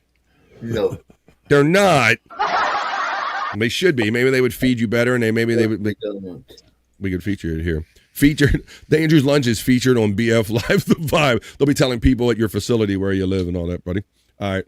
Let's keep having fun here on The Vibe. We're going to make our way up to the halfway point. 1:30 is the halfway point of a 3-hour episode of BF Live The Vibe. The stinking vibe. The stinking vibe. Okay.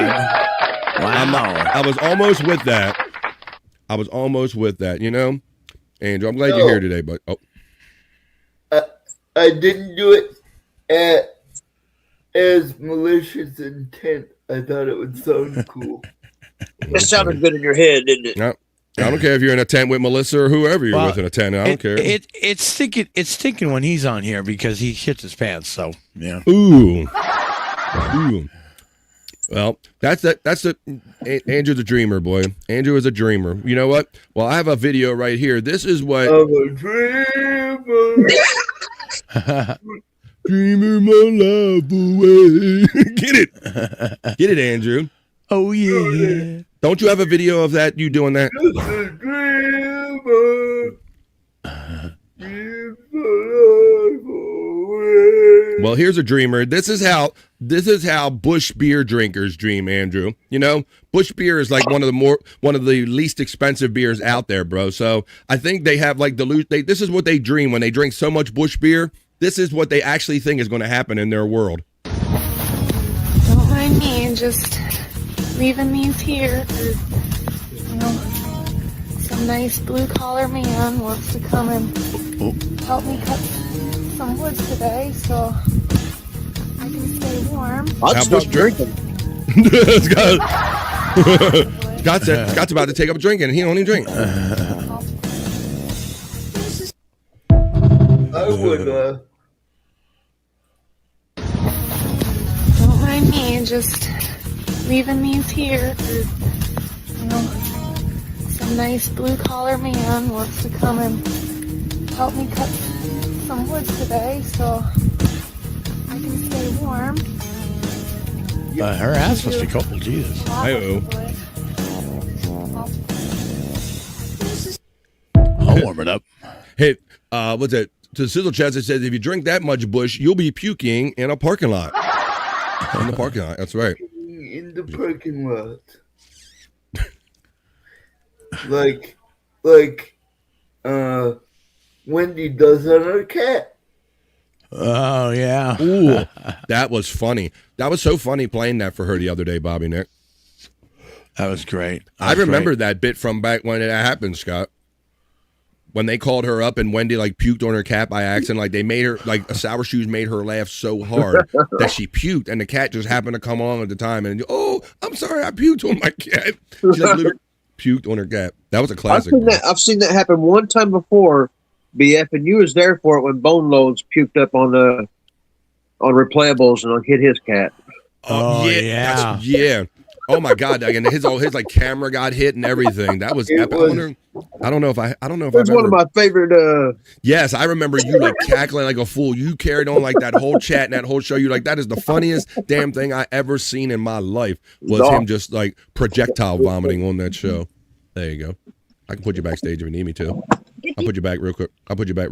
I want to talk about our friend Widow Killer. Yesterday we showed the preview of a trailer, Bobby Nick. This is kind of where we're at with entertainment now. You know, now they hype up the release of a movie trailer, right? Right. Movie trailer. So it used to be they hyped up the release of the movie and they go, hey, here's like a little 2 or 3 minute trailer to get you hyped up for the actual movie. Now they've gone a step before that and they go, hey, here's a trailer for the trailer of the movie that's about to happen. Trailer, yeah. Of course, Andrew. Yes, exactly. It's gay.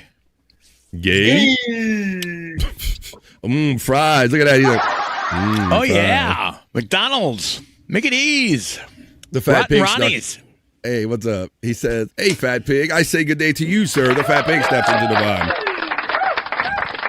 Mr. Pig. We were just discussing how. Oink, oink, motherfucker. Yes, oink, oink.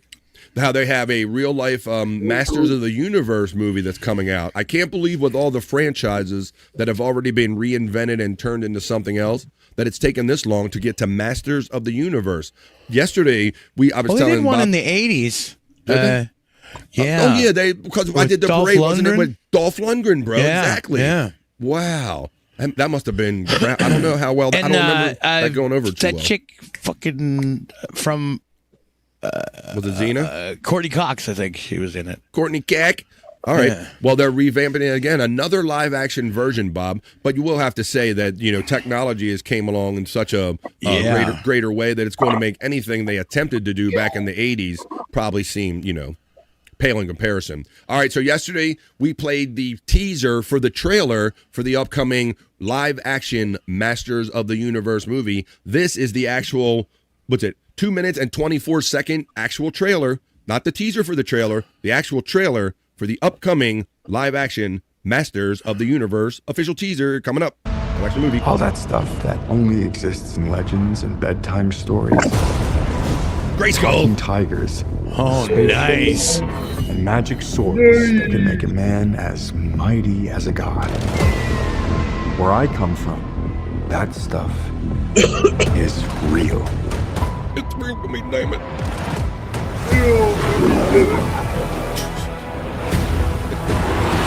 Why did you send me away? I wanted you to be safe. So I sent you to a place Superman I knew that they'd storyline. never find you. There's We're sending him to Manhattan so he can save the world later. That's kind of a Superman kind of vibe, but we're sending you away, Jarrell. This obsession with nerd stuff and sword things, it's not a good look for human resources.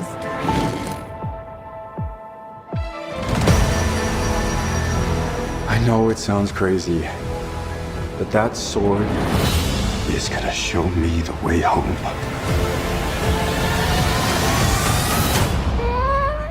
Sir, you can't do that. Don't worry. The sword's mine.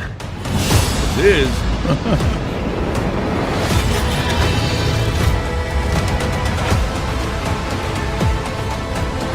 hang on, it's about to get weird.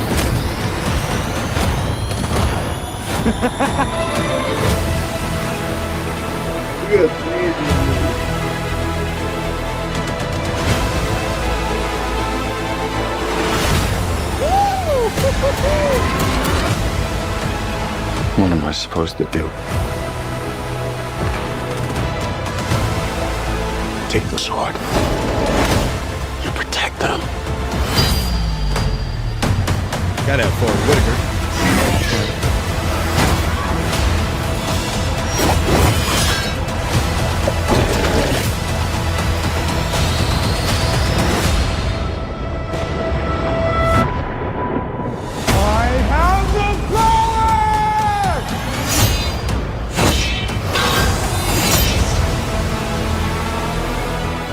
Mad at it.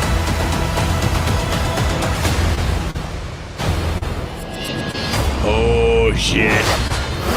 Look at that shit, Bobby Nick. Skeletor. Coming June 5th, only in theaters. Oh shit, Skeletor. Oh shit, Bob. That look, I'm not mad at that, Scott. That looked pretty good. Yep. It didn't look too cheesy or nothing like that, like too corny with the story.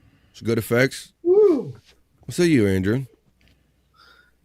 That looks cool. Mm-hmm. Andrew, I got to ask you, do you know who He-Man is? Like, did you watch the cartoon when you were younger at all? Was it in the 90s? Well, it was probably more in the 80s. Mid-late 80s. Do you know who actor Marty Feldman is? He has a thing about his eyes going on, Scotty. Marty Feldman? Really, Yeah, there was action figures and everything back in the day. It was awesome. I was about the 5th grade because I was becoming at that age where you start getting away from playing with toys and stuff. Yeah. And I was struggling with the. I still like this, man. Yeah, I still liked it, and I did get a couple of. I got the He-Man and got a few of the things, but yeah, that was my struggle. That was the last toys I really played with. That's a funny topic because there always comes that point in all of our lives. Go ahead, Bob. I had Snake Mountain, and I mean, that was awesome. Like, they had this microphone on there, and you could you talk into it and make your voice sound all weird. Oh yeah. You know? So what we would do, well, no, it was like some kind of tinny, weird thing. It was, but anyway, we'd make prank calls with that, and that was fucking fun, man. Holy shit, scare the shit out of people. That's the height of technology back then, using that kind of stuff, voice changers, and to make crank phone calls. Bobby Nick. Yeah. Matt says Andrew has Marty Feldman eyes. What's this dog when he looks at my hamburger and I look at him, he'll look away. He's like, I know I'm not supposed to be looking at that. He's trying not to look, but he's looking anyway. He just straightens his head. He licks his chops too, Scott. When you ain't looking, he licks his chops. Look. Oh, he's looking. Don't you look. Don't you look. Don't you. He looks when you give him a certain look, he looks right back at you. That was funny. That was great. He does move in sync with you, even doing other stuff. Do you remember the He-Man sword that would talk and say, I have the power? I kind of remember that. The coolest thing for me was that, like my sister Kathy. I have the power. You know, I remember the battle damage He-Man. Remember those? You could like push on it and it would have like one scar across it, and then push on it again and have two. And then it would be you push on it again and it would be back to normal. Sean, I don't remember that particular toy, Bob. Sean Riggle checks in and goes, He-Man needs to get on the juice. Ha! Sean Riggle checks in. Yeah, he wasn't like the Dolph Lundgren size of He-Man. Yeah, so I was like I said, my sister Kathy, who's in here, she had my nephew Brad, and he always kept me, close to that kind of stuff, Scott. All the toys. Like I didn't have to get my own toys. I could be like, oh yeah, this is pretty cool, I guess. Yeah, he always had, him and my other nephew Dave, her two boys always kept me kind of hip to all that kind of stuff. You better give him a bite after teasing him like that, because after him about the dog. Too bad you lost out. Hang on. McDonald's is bad for dogs. That's right. Yeah, I'm not bad much for humans too, but right. I'm not much on giving dogs too much human food because I don't want them to get that appetite for it, and plus go through their system. He looks like a twerp, says Sean Riggle of the Skeletoy versus Mumra, says our friend Sizzle Chest checking in. I will like that. I will be like, hey, go have my wife. You want to go to a movie night? Let's go see He-Man and the Masters of the Universe.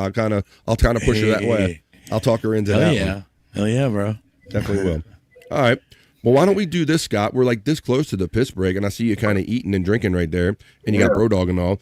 At 1:30, we're going to take a piss break right now, but I think we're going to take it a little early, and that way we can get to other fun stuff. When we come back, I can get into that Howard Stern whack package that I was going to show you, a little less interrupted if we start it right now. I'm going to show you a Fox pilot episode of a late night talk show that maybe Howard Stern was considering doing for Fox TV. You see the Channel 9 stuff a lot, but rarely does anybody see the one attempt that Howard Stern made to do a Fox show. I'll show you some of that in my whack package. And we'll do the guitar riffs quiz. We can do that. We can do Perry Vault. We'll fall into Scott's hole because Scott put some great new characters and locales in his hole. And Cyrax, one of the characters that we're already familiar with, I put a video of his in the hole because he's coming at some people he shouldn't be barking at. We'll let you know about all of that after this 2.5 minute piss break, folks. Why don't you do like Scott's doing? He's getting up and running. Get some exercise. Let the blood flow back into your ass cheeks. Run to your fridge. Grab a drink. Grab a smoke. Grab a snack. Grab a friend and tell them that Thursday fun is happening in the midday. We're going to go in Scott's whole whack package. I'm going to show you that first Howard Stern late night Fox kind of pilot and a lot more right after this brief 2.5 minute piss break, folks. So don't go anywhere and come back for more fun right after this.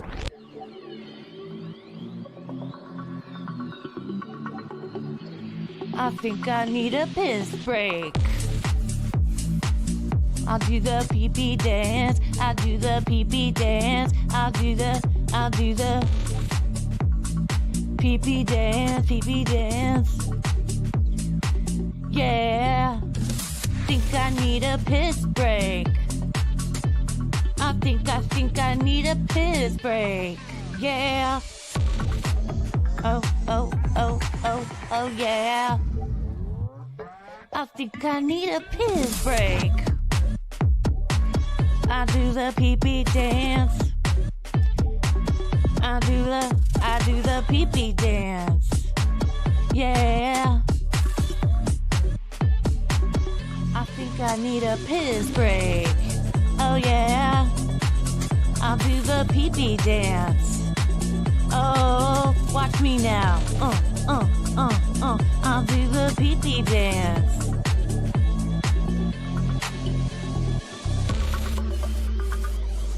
Come on, give it to me, that pee-pee break. DJ, hook it up. Drop that beat. Yeah. I'll do the pee-pee dance. I think I need a piss break. I think I need a piss break. Yeah. Watch me now.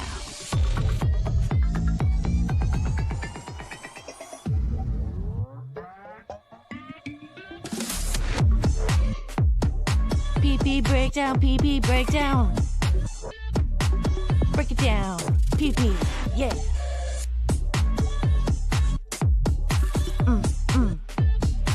Think I need a piss break.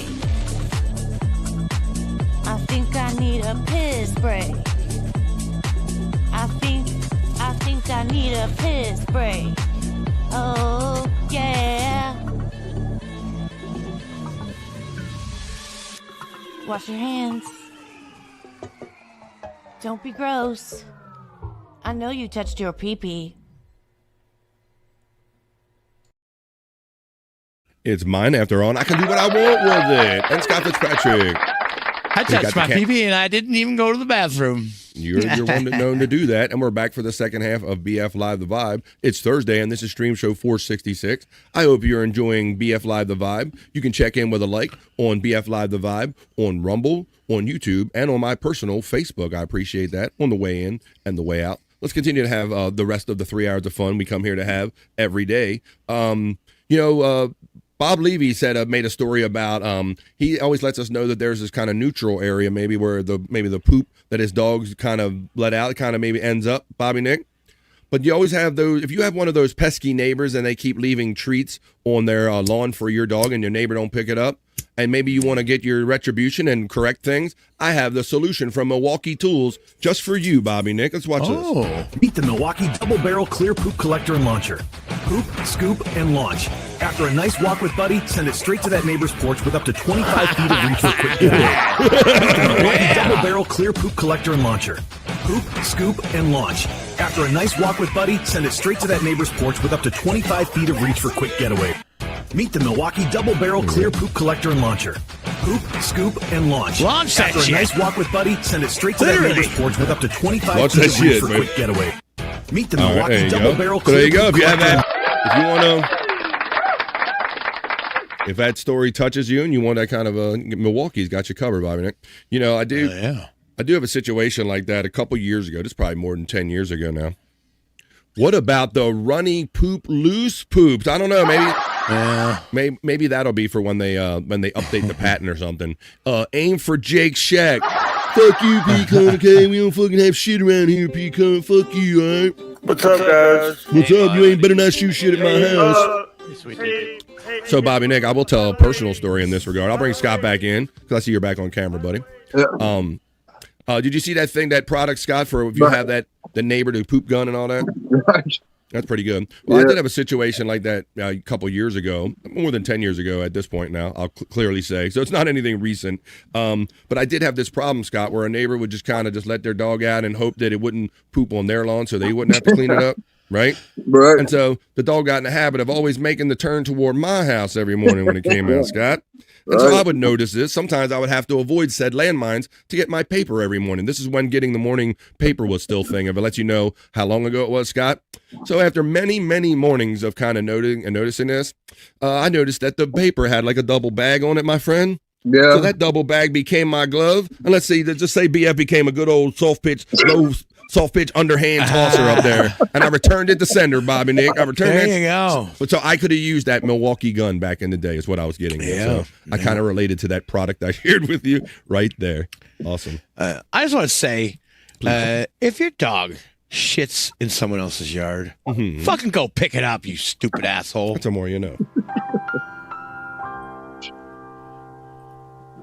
It's amazing how many people don't, Bobby Nick. And I've even heard stories of high-priced condominium owners where they'll walk their dog in the hall, and if it just leaves it, they think it's part of like their condo fee, that somebody should come up and pick up their dog's mess that was left in a nice condo hallway, brother. It's amazing. Ignorance doesn't have like a price level. Class doesn't have a price level, bro. Like people that have money, there's still some ignorant people out there. Yeah. Amazing. So you're right in that regard.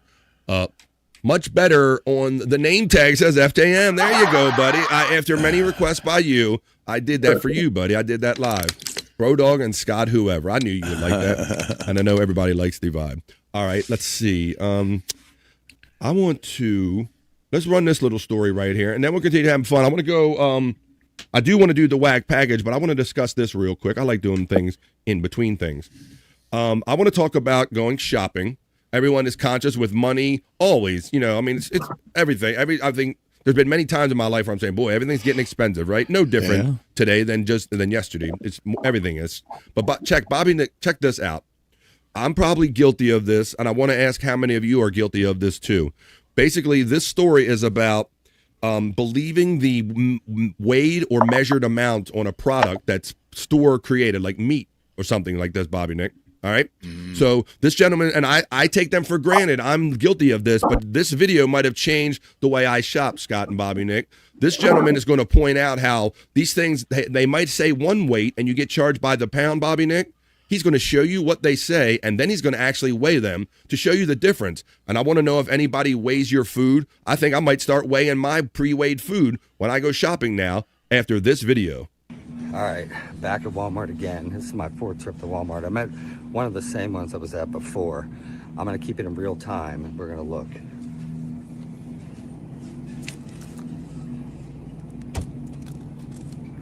You see, it's very random. Just pay attention to what he's doing.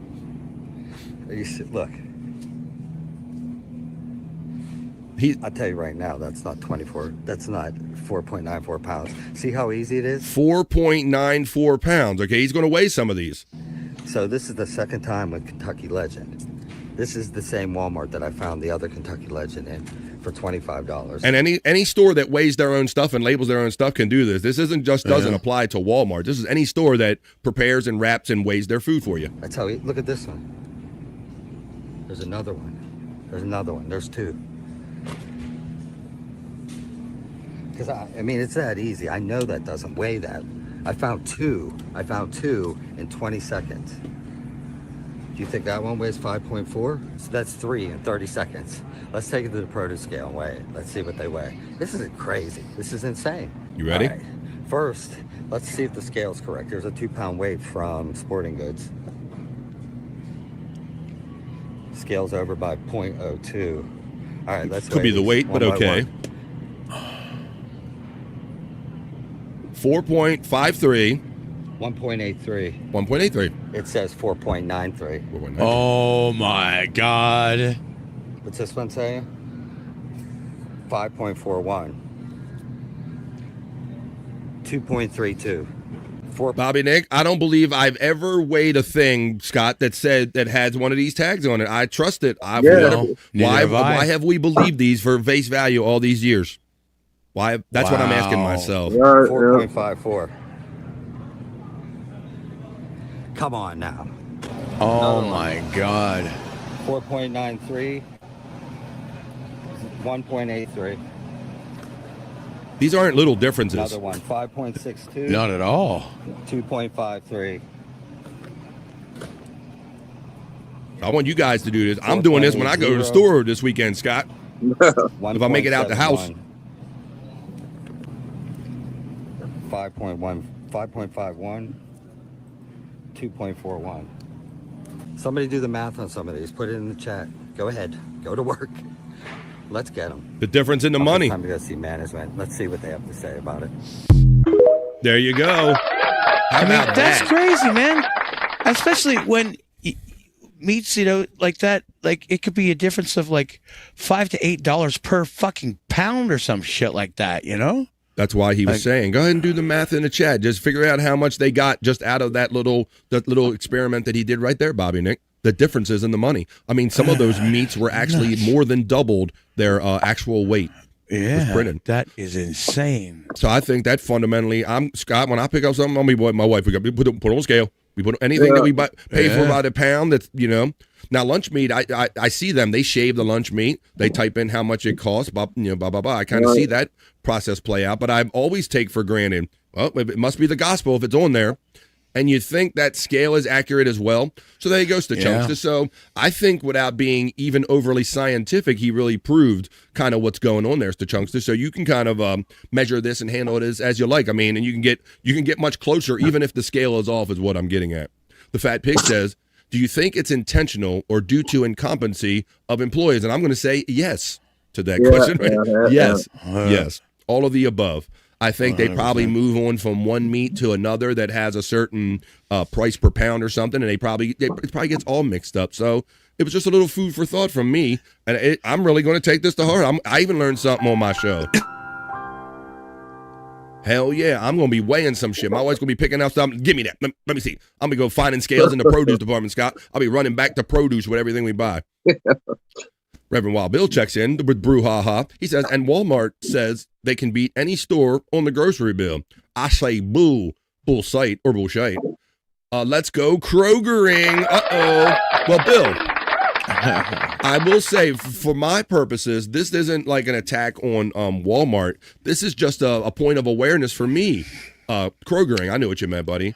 I'm going to, like, no matter what the store is, I don't care if it's Walmart, I don't care what your name is. I'm not only going to believe that Walmart is pulling these kind of things, Scott. My dad used to switch the scanning things on the meats. He used to do that. You know? A lot of people did that game back in the day, Bobby Nick. Yeah.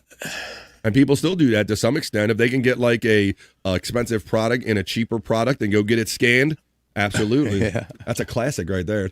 That's a classic way of getting over. Well, speaking of classics, I'm going to shift over to my whack package now. Look what I did just there. Classic. How about that? It's almost like we're doing a show, and I know what I'm doing here.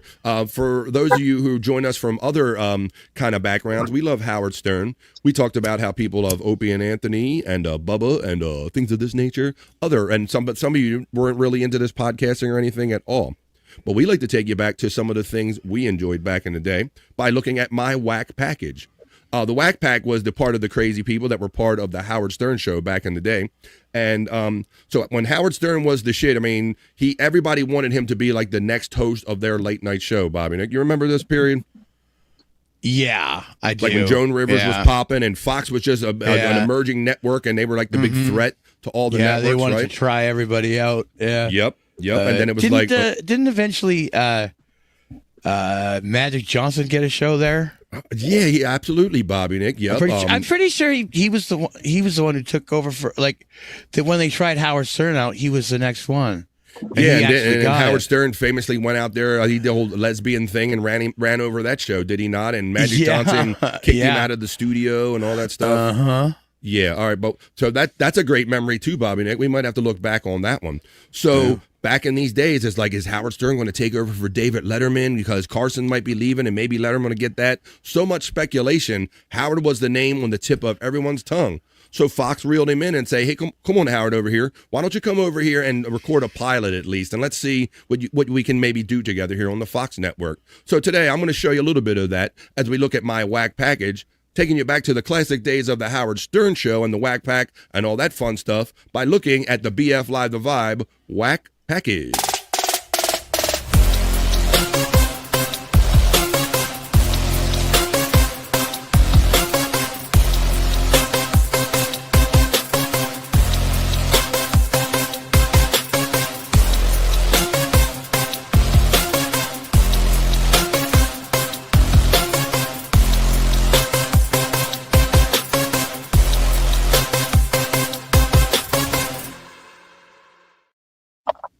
You will look at it. You will love it. It is my whack package. Or look back at some of the classic moments on the Howard Stern show back in the day. You will look at my whack package as soon as I find the element. There it is. The BF Live The Vibe whack package. So let me type it in right here and bring it up for you. So anything that Howard Stern did back in those days, Scott, I was all over it. As many of us were, right? Yeah, same here. And bro, that's like, well, let me pull it up this way.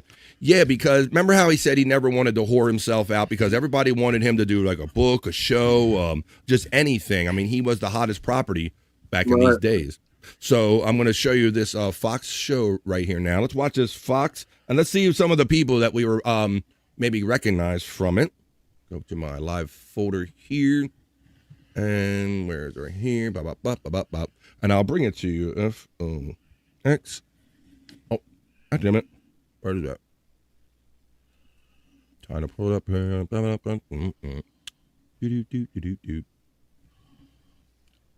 I'm probably bringing it up, Robin. It. Live folder. McDonald's has the best fountain soda, man. Thank you, Scott. I appreciate that. I appreciate you trying to stretch for me. Huh? I've been off the soda for 3 or 4 days. The first one going good. Oh, wow. Wow. You got all that ice in there, too, I see. Yeah.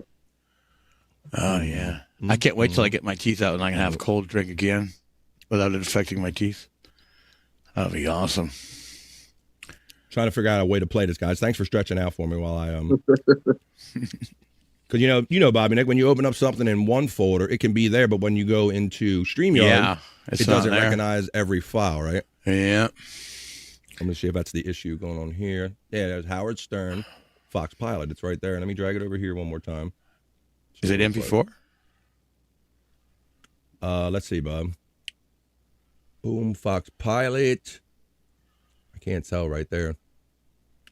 Let's try it again. Let's do Fox. God damn it. It won't bring it up. Let me try it this way.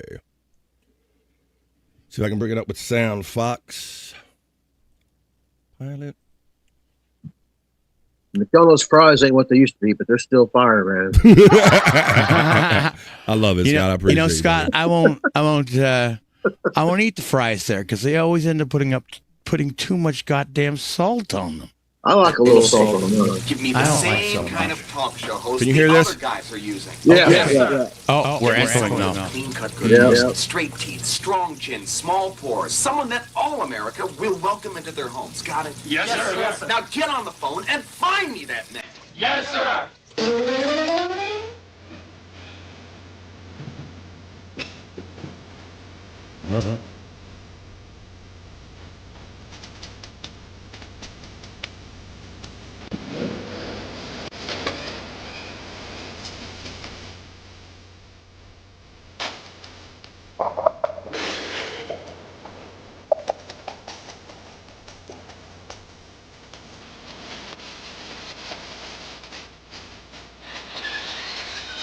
Now we can see the file, Bob's right. See your folder.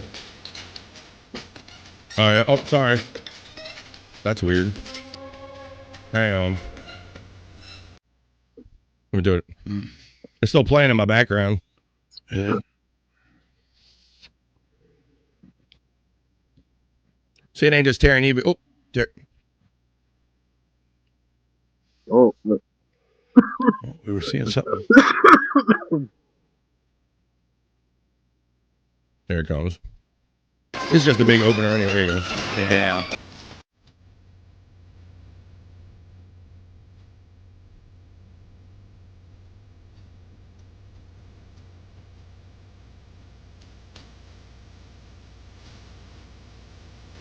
And now, ladies and gentlemen, Howard Stern.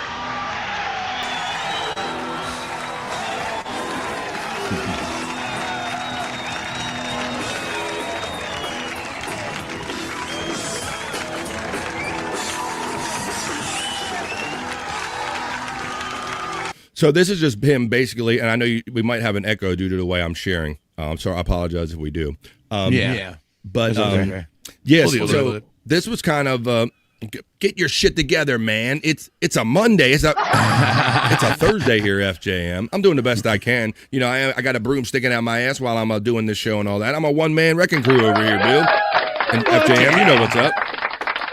You know, it's a self-produced, marijuana and drug-induced, coffee-induced, not. Shit, not. All right, buddy.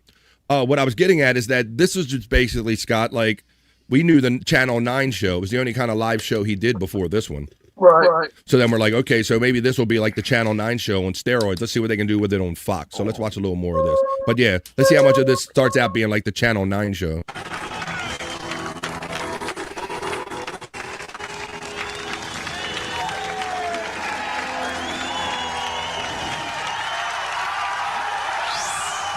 Here comes the Howard Stern Show with the stars, Robin Quivers,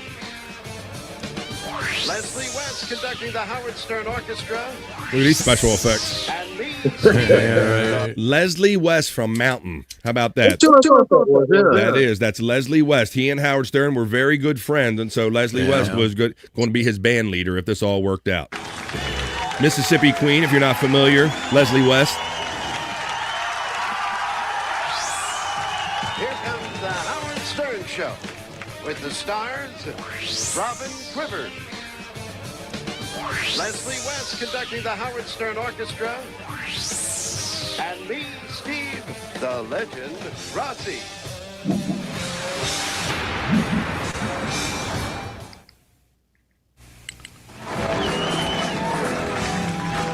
Oh, yeah, it's the Chunkster with both of his legs, yeah. Because Leslie West eventually developed, he got, hi, I'm Wilford Brimley. You suffer from diabetes? He definitely, the beatus got his legs eventually, I remember.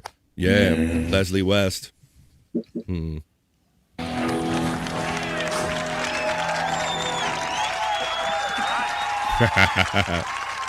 He might be actually part of this widow killer. Okay.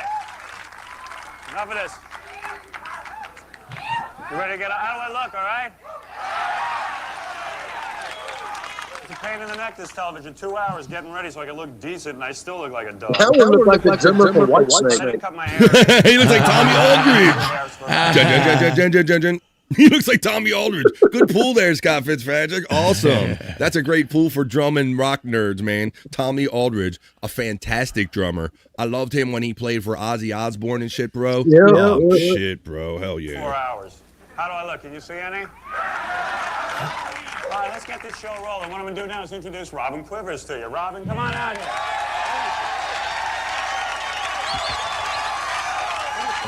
Robin rocked this tight afro for decades. She did. It was a long time before you saw Robin with anything but this fro. Yeah. Goodness.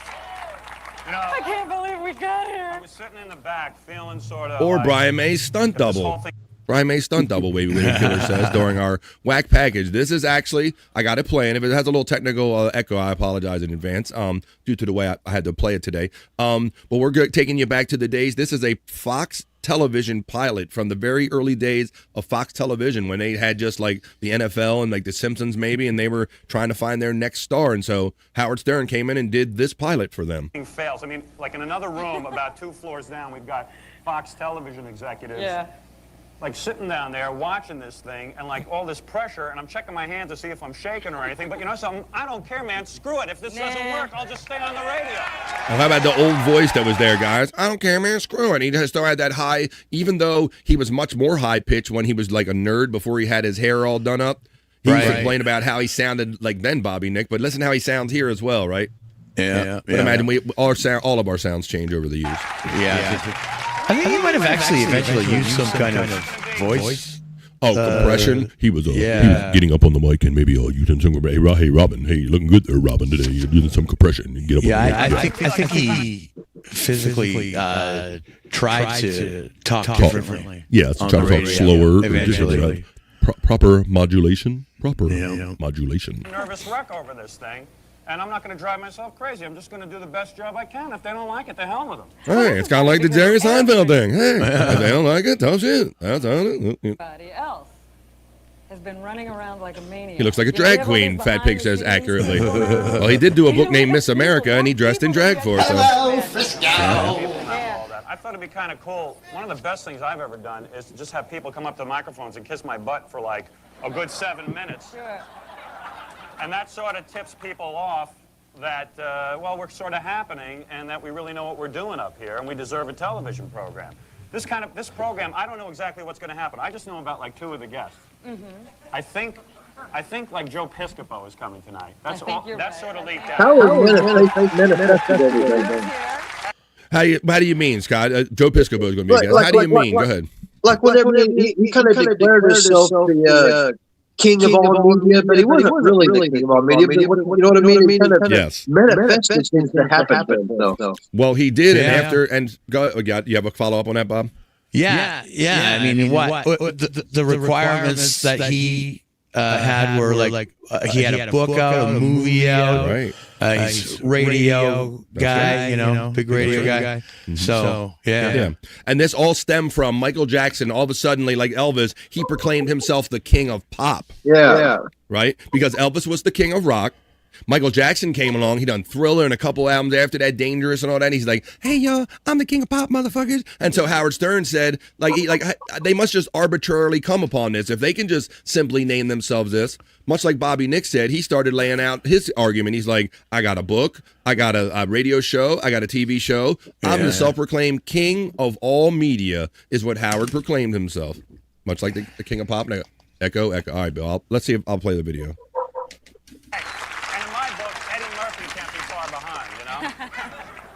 Well, there have to be some surprises. But there's some surprises. Yeah. This is sort of like, Howard, This Is Your Life. After all, I mean, what were the odds of me getting a television show?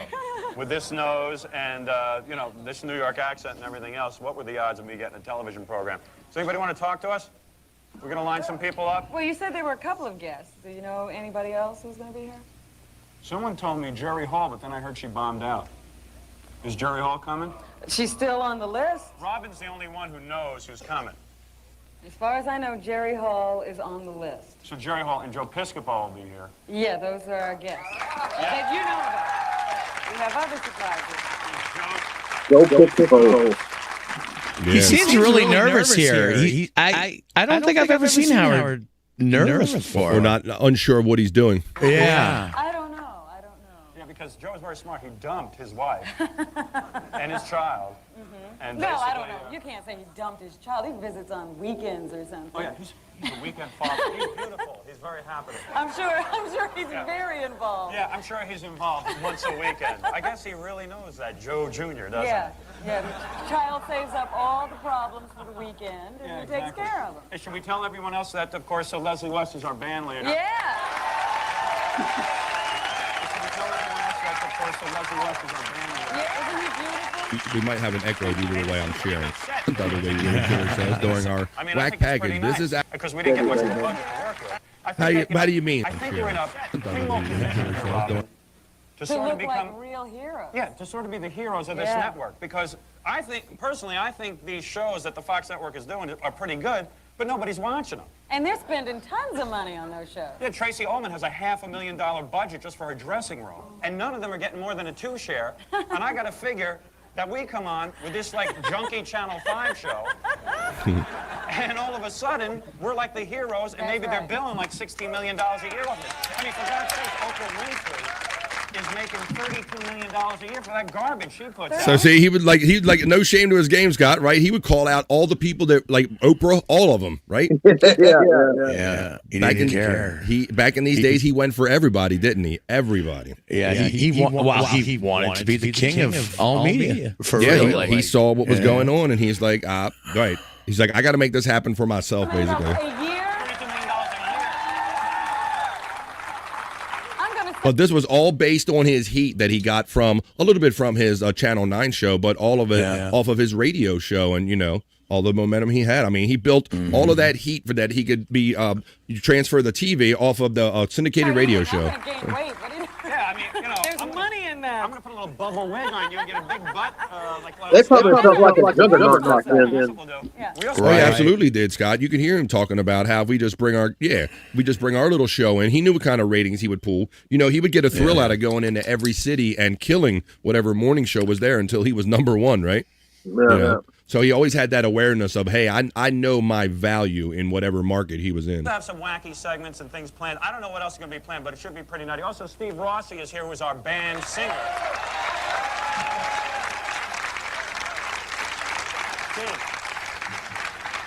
Steve's been working on some rock tunes. Some very rockin', some very happening tunes.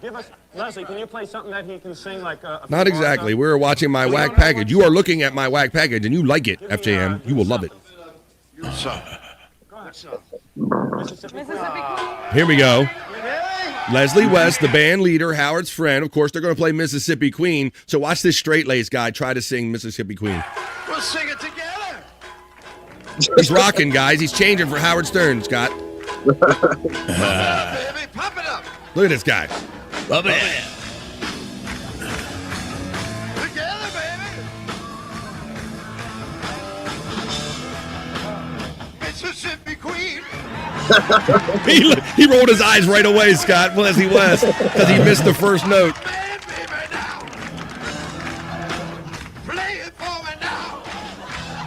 He stopped. He's like, He's like, no. He's like, no, you're not doing that to my fucking song. No. He just fucking, he dropped it. He's like, no. And Leslie tried to tell him right when to come in, Scott, and he still was half a beat off. So anyway, let's get some people at the microphone. And do me a favor when you get to the microphone. Do we have to take a break? No, it's time to talk to the audience, right? Yeah, it's time to talk to the audience.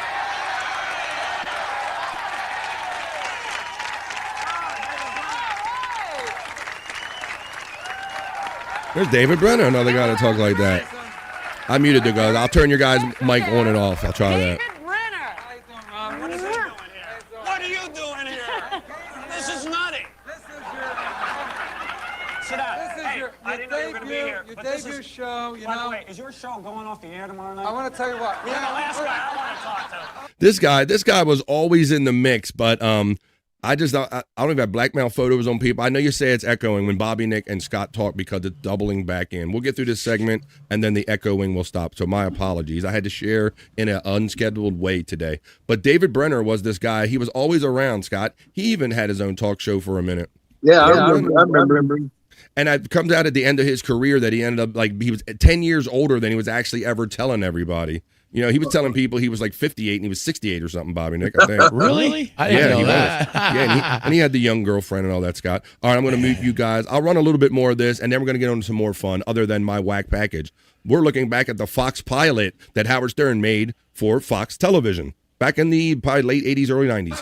Hey, why don't you come on here and jinx me, man? Tomorrow night, I came here for a job. I want to be a co-host. Yeah. Tomorrow night, Wait a minute. we're doing our last show of the season, and I want you to do my last show tomorrow night. Will you do it? I'll do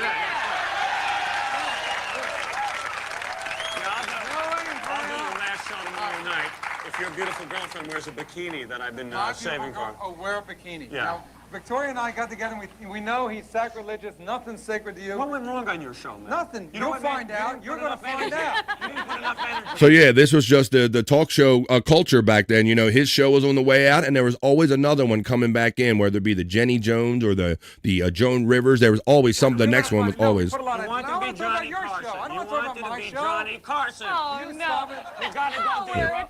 Now, wait. He came here to welcome you to the new listen, age of listen. television. This is for Howard, nothing sacred. This is a statue of Pig Liberty for you. Thank you, David.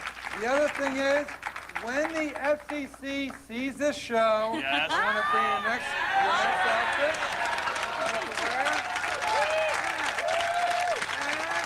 Prison outfit. I know, having been in competition with some of Fox Broadcasting, I know how many people see it. It goes out to Newark and Trenton. Hey, what about the TUHS stations in Iowa? Wait, for everyone's TV set, rabbit ears for everyone's TV set. Yeah, so to give you more context to this, if you guys remember, at the time, Fox TV was nothing but, I'm going to stop sharing this now because I think we watched enough of that. I'm going to bring the boys back in without any echo. Yeah, I remember. If you remember at the time, Fox TV was nothing else but they went around and bought up all the UHF channels in the United States, Scott, right? Right, yeah. Like we have Fox 45 here in Baltimore. Channel 45 was a long-standing UHF. Taking you back to the old days when you had UHF and VHF channels. For those of you who weren't in that era on television, Fox just went around and bought up all the UHF stations and created a network out of it.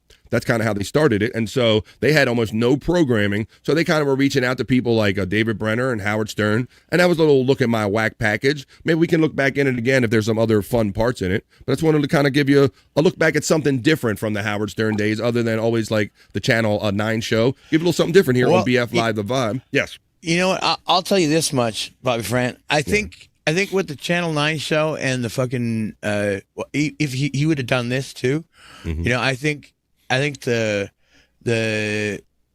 you know, he's already probably burnt himself out from doing 5 hours of radio in the morning, and then he's got to go record another show, do more stuff later on. I mean,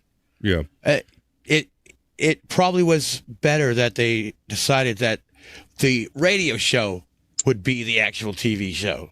Good point, Bobby, Nick, because they did kind of go through all these machinations of, like you said, trying to do other things, like because they did the Howard Stern interview. That's another thing we've covered once or twice here, where he just one-on-one interviews he did. So you make a great point, Bob, and that they tried to monetize his fame at the time in different ways. But really, the best thing was when you brought it all together, when Howard Stern On Demand came together, and you could see the visual element of everything that we only ever heard. Bobby, Nick. So that was the great times. This was before that, but that's why we like going back and looking at my whack package to relive some of these great old days. Maybe some of you never knew about, and if you did, it was great reliving them again. That was my whack package.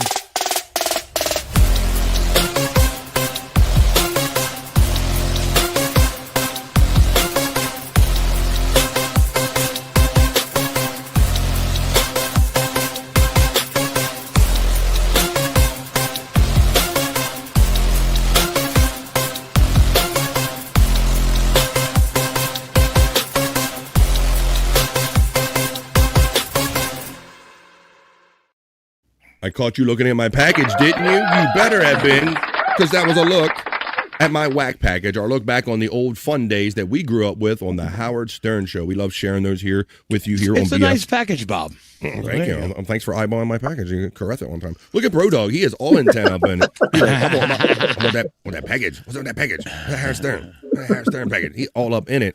That's what I'm saying. He's not only up here, he's like fully like engrossed and engaged, like what's going on. He's like, he knows something's going on. He is always checking out some shit. Yeah. Stop this, says Terry Nee. All right, I stopped it for you, buddy. I stopped it for you and Wild Bill and FJM. I apologize. See, Terry, you're not the only one that has boomer issues, technically. For whatever reason, Terry Nee and other people, or even I send myself stuff, Bobby Nick, you know this. And if you look at it on your computer, it comes up just fine. But then when you try to look at it in StreamYard, it doesn't like the file format, and then it doesn't even show up at all. So that's always fun during a live show when you're trying to do something. I mean the pig Bill. Wilbur on Wilbur. That could work too, said the Rem Wild Bill. That was interesting. Thank you, Wild Bill. I appreciate. I apologize for the echo. Yeah, so I had to like kind of do a screen share and it kind of looped the sound back in. Bro Dog is part of the crew now, says the Reverend Wild Bill. Are you kidding me? Did you see the billing, Wild Bill? We changed the billing here due to popular demand. It's Bro Dog and Scott Whoever. It's Bro Dog and Scott Whoever. Let me check this off that we did this. Why don't we do this? Because Scott's outside. I'm in a great mood. I like to try to be in a great mood as many days as I can be because I only get one ride on this planet, so I'm going to be as happy and make the best I can out of it. 5 minutes after 2 o'clock, where I'm coming to you from on the East Coast. It's pre-storm blast. We're going to keep warm together. Scott's outside, and while he's outside and it's warm, why don't we go into a wormhole, ladies and gentlemen? Do you guys, not a wormhole, but a Scott's wormhole. Now, why don't you guys like to smoke? I do. Matter of fact, I got a fresh one ready. Do you like to drink or smoke and laugh and joke or whatever? We do it during the daytime by going in Scott's hole.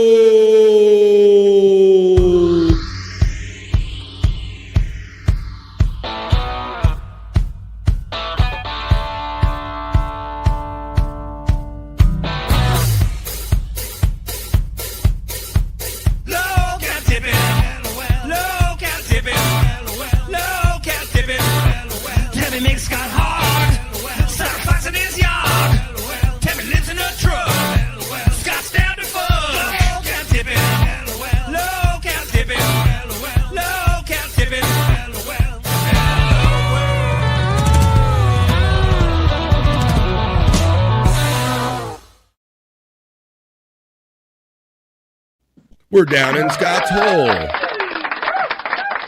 This is where Scott brings us his favorite LOL cows, his low cows from the internet, man. Scott has some new ones today. Matter of fact, I threw one in at the end. You're not going to believe who Cyrax is coming at on social media. For those of you that know Cyrax, my goodness.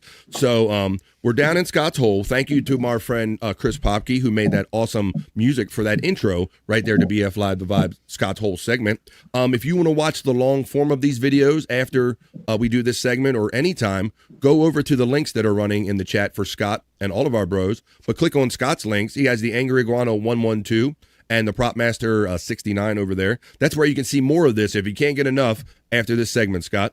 Tell us about the Daniel Larson haircut. This was one of the first things that you kind of introduced us, and I'm kind of glad that we're doubling back now that we know who Daniel is better. Yeah. The reason I picked this time to double back is because today, which it might have already happened, I'll find out after the show what happened to him, but today was his day in court to check if he's competent enough to stand trial for threatened bombings is what he. Holy shit! But it seems like. Go ahead, please. So this could be this today. We will determine what happens to Daniel Larson in the future. Which for me, I need him to get that content out. I need him to get out. Yeah, we're noticing this pattern that most of the Scott's people end up unincarcerated in kind of illegal things here. So in our first one, Scott takes us back to Daniel Larson. It seems to be he's a little bit gullible. Scott is that's what got him in trouble because he will believe and do anything chat's telling. I mean, it's the most gullible person I've ever seen. And but this particular time is some people will. Some trolls met up with him to give him a haircut, but then they stopped in the middle of it, and this is what he got left with. So there you go, ladies and gentlemen. So trolls, this is all about, a lot of you people that are on the internet, on YouTube a lot, that a lot of it's about how these people troll. Now, Scott doesn't really troll. Scott's kind of a gentle troller. He's more of an observer. Yeah. He don't get in here and kind of make people do crazy stuff. But when Daniel Larson meets his trolls and they promised him a free haircut, this is how it ended up. If you take a free haircut, it might be worth every penny you paid for it. Scott's first thing in Scott's hole. So guys, I'm getting a haircut here. Just hey. And Bobby Nick so accurately pointed out when we first were introduced to him that this guy is the real life Gargamel. If he were playing in a Smurfs movie. Hello, Ezreal. Come here, pity. Ezreal. Slow down. And there you go. You get this is called you get what you pay for troll haircut. Now, don't they? And they coming back? I think they're going to come back and fix it, right? No, they don't come back and fix it, and he never gets it fixed. He just lets it grow out.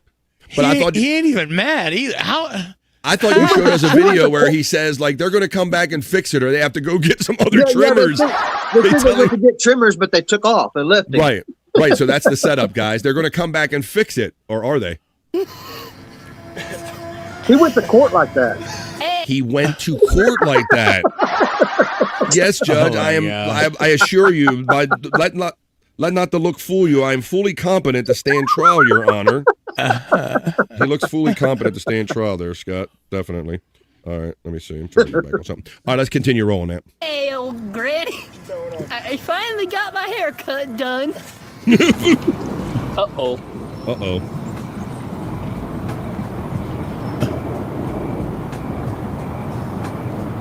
He's realized he's not coming back. Right. Where did they go? Where did they go?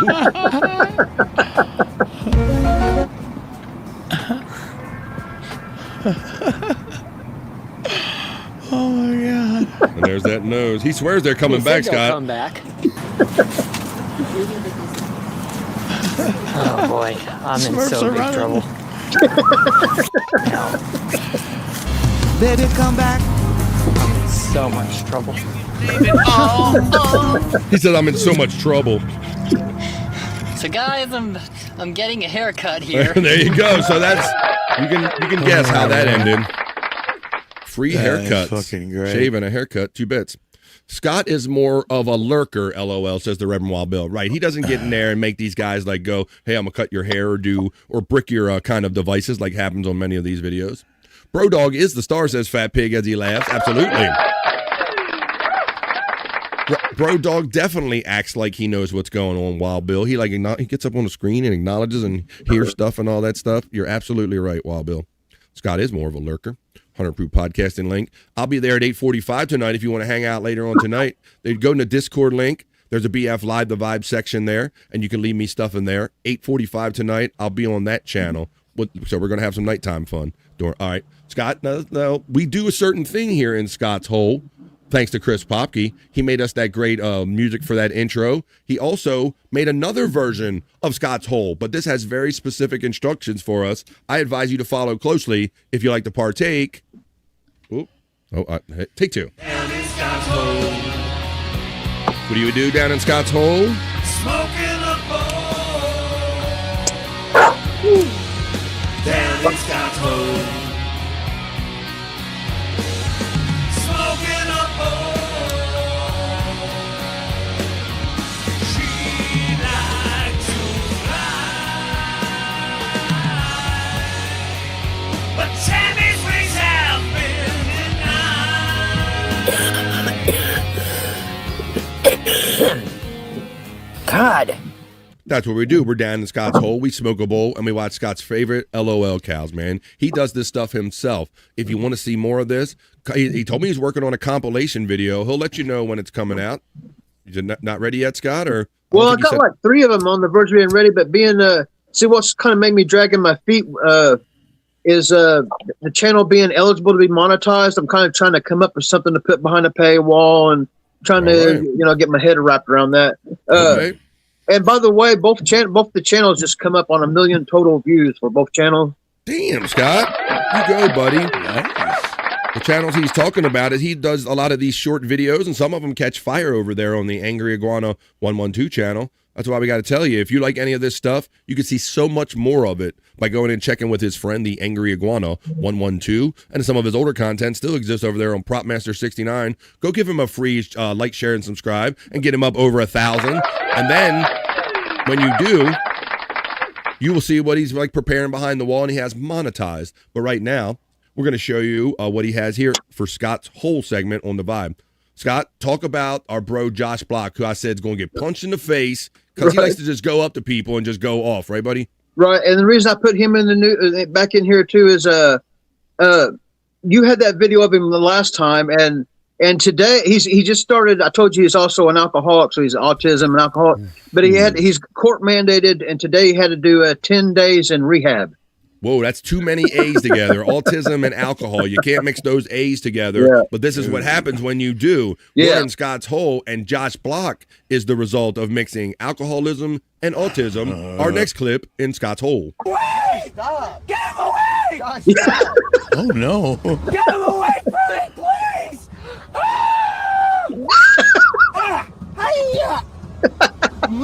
He's like biting himself. You got to be karate kidding me. Hi-yo.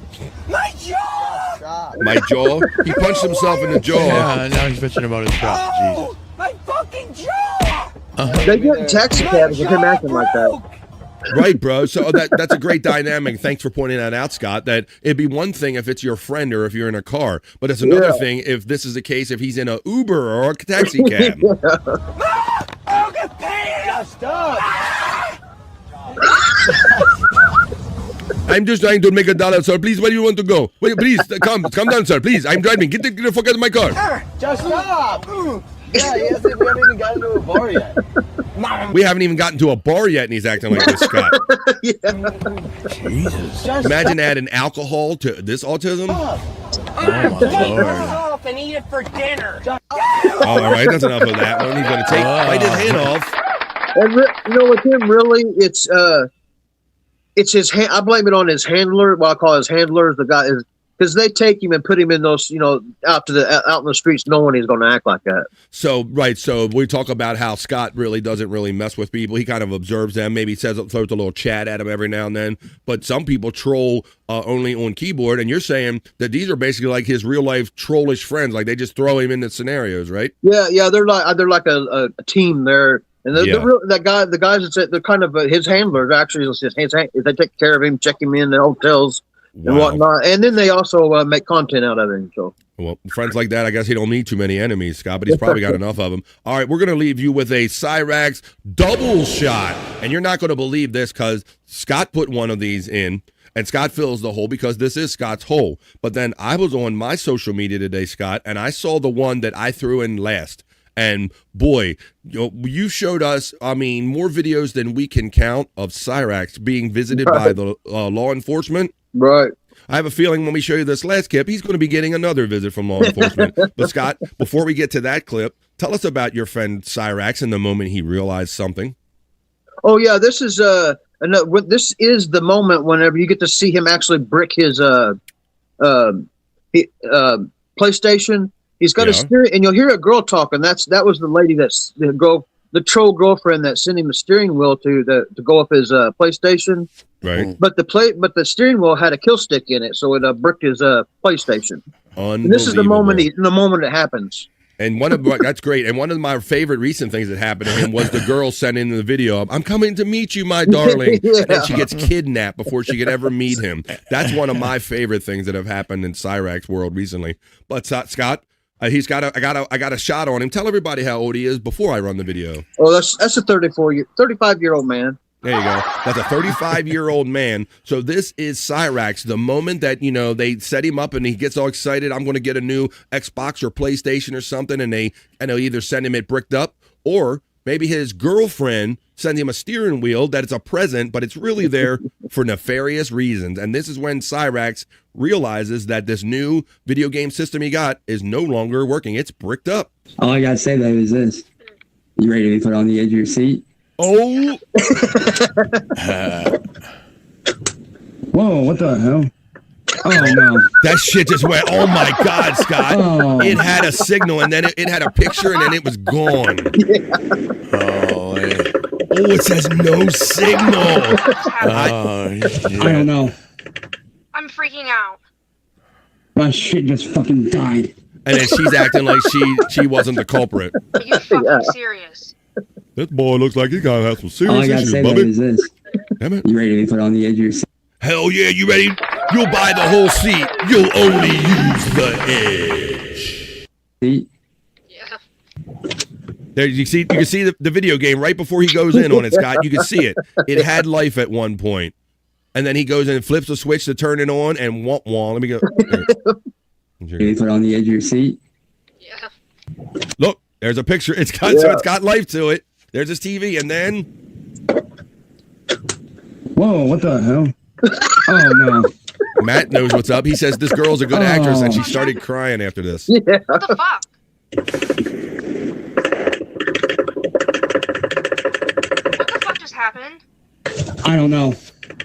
I'm freaking out.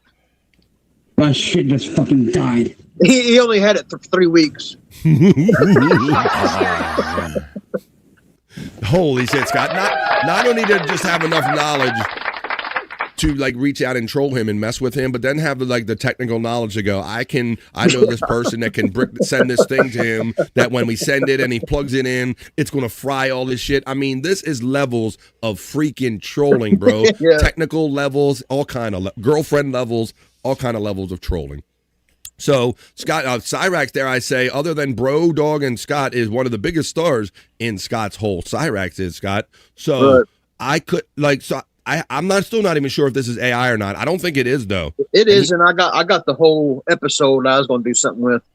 Oh, really? Well, Yeah. This is only a 1 minute clip, Scott. So you can see that Skyrax has some interesting mic skills, if you will.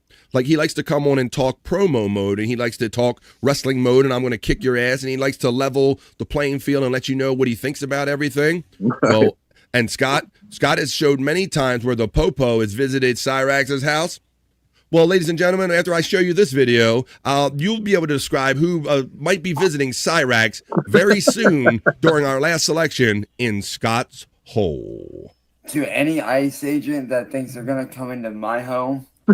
Yes, that's right, ladies and gentlemen. He is putting out an open social media threat to federal officials. ICE, he is. Because he needs that in his life, Scott, right? Yeah. I don't think there was any threat other than him being a fucking alien looking. I don't think there was any threat of ICE coming to his house. But hell, why not draw federal authorities' attention to your house, Scott? Why not? To any ICE agent that thinks they're going to come into my home and terrorize me and my family, you will be met with lethal force. I will kill on sight. Oh, now threatening to kill them. Kill if need be. ICE agents are not allowed in my home. If you come into my home to terrorize my family, I will see you They as might come there for him not being a legal human. Yeah, these are not the foreigners you're looking for. Or something like that. To be like, yeah. threat, 35 years old. and I will kill you. Captain? Because you guys are terrorists. Bear in mind, I am very much armed. And will do what I need to do to protect my family. I stand He is against not allowed, Justice, so he meant that. any ICE agents that show up to my home to terrorize my family will be dealt with immediately. Yo, VIP, let's kick it. You wouldn't even get vanilla ice at your house. So there you go, Scott, because that's what, after just being turbo trolled all his time, getting his stuff bricked up, having more visits than you can count by the legal authorities to his house, why not just throw an errant threat out there? Right, you know? right. Well, that's our boy Cyrax, and that is Scott's hole. Why don't we finish up Scott's hole? Oh, go wait please, a minute, Scott, finish up. I don't know if you didn't want to play it up, but there's the new cow that was in there, the guy from over the pond. Oh, I accidentally skipped it, Scott. Tell everybody about that. I did. I skipped over it. Tell everybody. Yeah, this is a new cow to me that I found because like I was saying, these guys got short shelf life, so I got to constantly look for another one. But this one, he's got an interesting. He talks kind of like Coyote. He's from over the pond. I got a. Oh no! Kind of a conehead guy. It's official on Cyrax. He's dumber than Perry. What a whack job, says the friend of the fat pig. And that's why Scott brings, you can't believe that human beings exist like this, but you can if you come to Scott's Hole. And if you want to see more of that, go over to the Angry Iguana 112 channel, but not before you watch the last selection in Scott's Hole. So this is Stephen Dawson, Scott. You say that he is from across the pond. He's from the UK. Right, he received a package in the mail here. All right, he received a package, and he must talk. He talks like our podcast bro, Kyoto Whiskers, who kind of does a lot of shows. Like him, yeah. Must be. All right, he does a lot of No Filter and Bobby Nick stuff. So let's hear our UK friend. He just received a package in Scott's Hole. Good afternoon, everybody. Wait a minute, it's like British Jake. That's like British Jake. Oh, that's another good comparison. Yeah. Oh my God. BF, what's up, everybody? BF. Fucking egghead. I got to figure out how to do. I know Kyoto's like saying something ass, but what is up, guys? Hey, by the way. Good afternoon, everybody. I got sent this for the post this afternoon and all that. I got sent this for the post and all that. I don't know who thinks it's funny to send me this. I mean, this is the bag of fucking shit.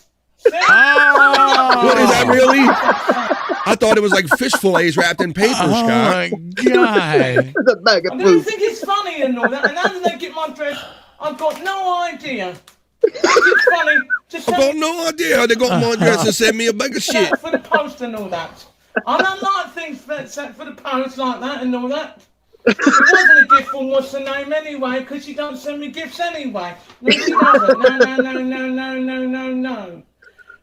This is like British Cyrax, maybe. With the same hair, Scott. Okay, somebody in the comments said that same thing, Bobby friend. Did they? Yeah. British Cyrax we have here. One more time around for British Cyrax. Good afternoon, everybody. I got sent this for the post this afternoon and all that. I got sent this for the post and all that. Smoking. I don't know who thinks it's funny to send me this. I mean, this is the bag of fucking shit. Send me that for the fucking post, for fuck's sake. I don't think it's funny and all that. And how did they get my dress? I've got no idea. Think it's funny to send me that for the post and all that.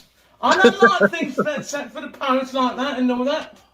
It wasn't a gift from what's the name anyway, because she don't send me gifts anyway. No, Right. she doesn't. No. I think I'm going to be able to milk this cow for a little bit. Well, there you go. And we look forward to it in Scott's Hole. Why don't we crawl our way out of Scott's Hole right now? We're going to play the song, our little smoking theme song, if you will, right here. The second version of the Scott's Hole that we play right here while we're in Scott's Hole. It has very specific instructions as what you're supposed to do while we're down in Scott's Hole. Down in Scott's Hole. Listen very well. Follow the instructions. Smoking a bowl. Can't have none of those, though. Down in Scott's Hole. Smoking a bowl. You don't want none of this. She likes to fly, but Tammy's wings have been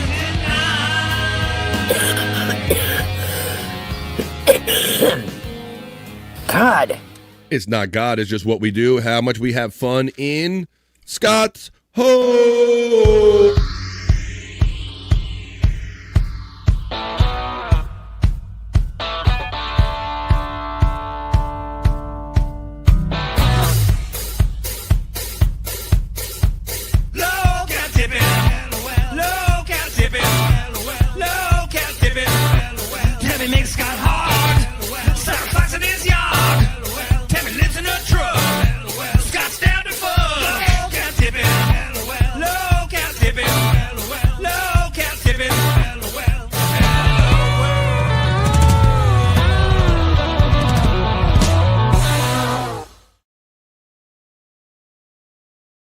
We were down in Scott's Hole.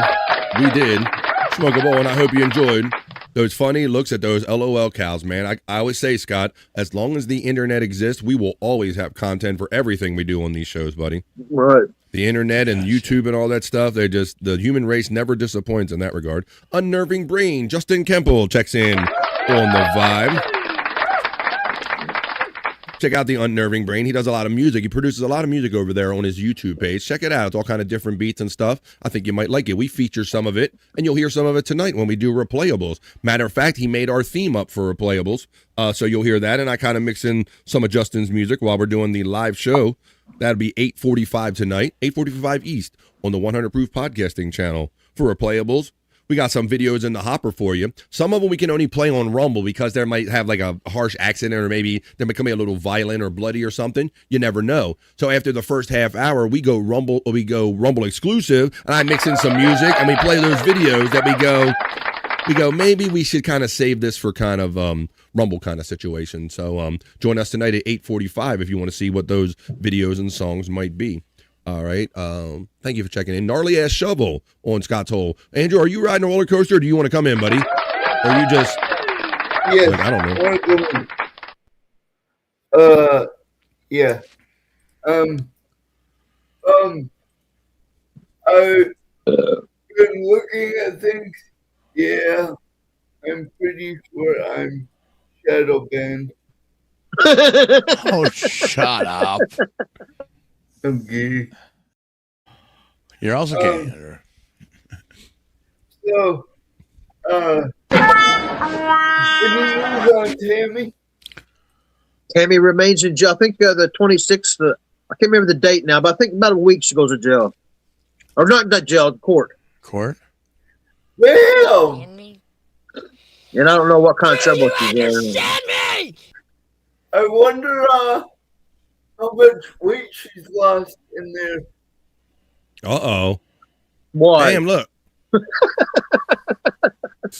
Andrew's already ironing her up like a sandwich. All right, well, if you join us at 8:45 tonight, and maybe some of you won't be able to join us. So let me, since Justin's in the chat and I got it ready, I'm going to run you because I am so super proud of this. This just happened by chat family. Justin is cool enough to hang out with us. Appreciate you, man. He hangs out with us on Replayables on Thursdays and Saturdays. And Shawnee, our producer, he means well. So he was trying to make a new intro for Replayables. And he had this thing, and it was always Chris Abels. Everything was Abels, right? So Justin Kemple made this song, this great new intro for us. I'll play it right here, and you can hear it tonight if you join us at 8:45. And after I play this, I'm going to bring in our next guest, a surprise guest on BF Live The Vibe backstage. I see you, but I'm going to play a song real quick. The theme to Replayables, Justin Kemple, Unnerving Brain. Listen to the clues in it. Got all the clues in it. Lights come up, Chris Abel set the tone. BF locked in, Mike's hot, we home. Homie in the cut, yeah, you know that's fam. Energy stay right when she in the cam. Boys stay warm, sound stay crisp. Sean in the zone, let it swing, don't miss. Crack the Modelo's, crush greens on cue. Super chat popping, what the wheel gon' do? Party people, pull one, link up, play your modes, everybody drink up, watch some clips, shoot some shit. Super chat hit, spin the wheel, let it rip. Party people, say loud, say it clear. Play your modes, yeah, the vibe right here. Cowl in the air, that's the call, that's the sign. From the couch to the chat, yeah, we all align. Laugh it up, roll it back, keep the night on scroll. IGC in the mix, yeah, it's all replayable. Party people. Party people.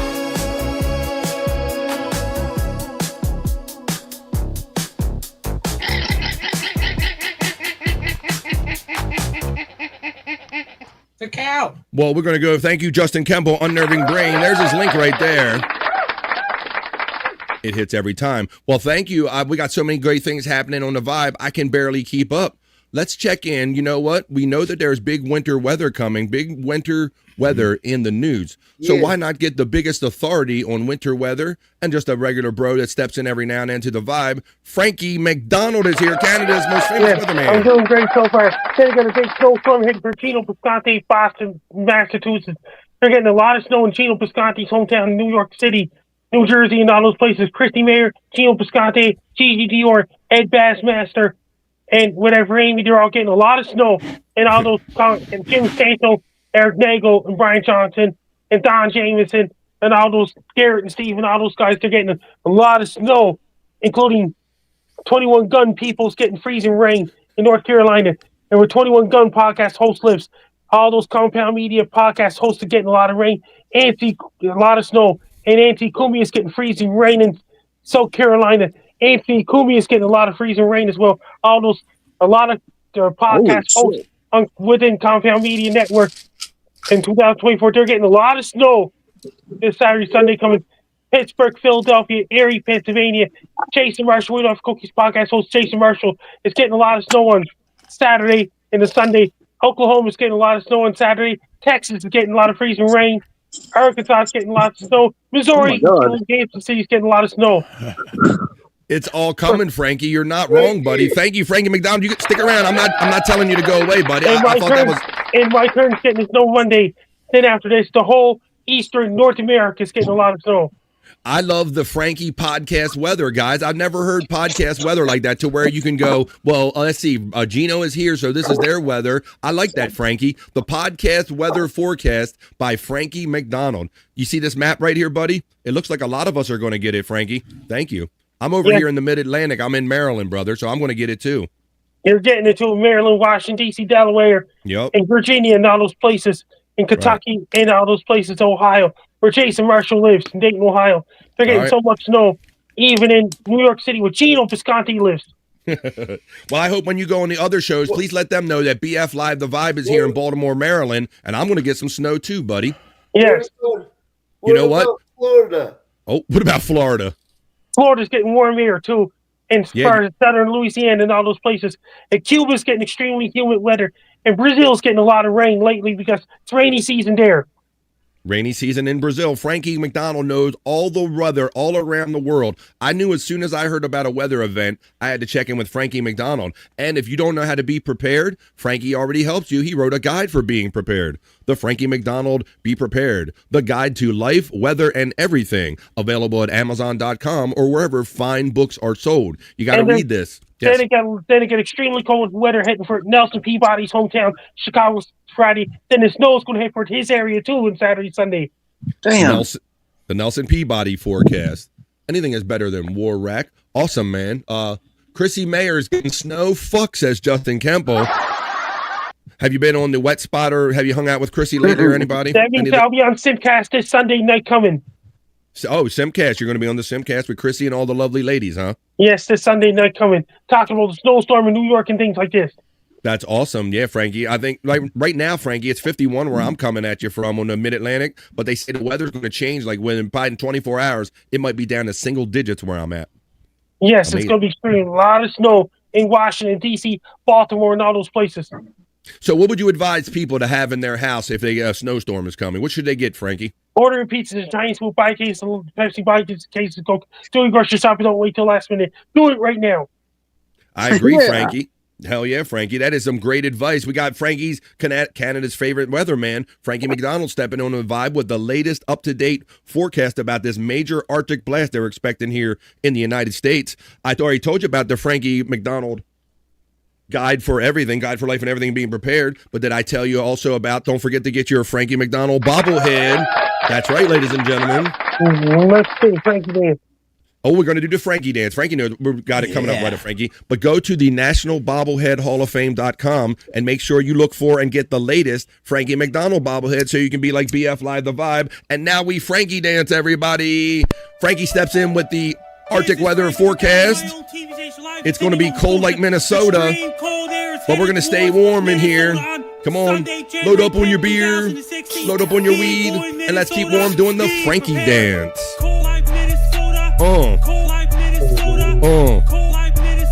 Frankie steps in with the forecast. Let's see if we can get Andrew's attention enough. He don't even know that Frankie's here. We're doing anything. Here we go. Now he's paying. Look who's paying attention. We're keeping warm. Ooh, we got Bro Dog doing the Frankie dance. There you go.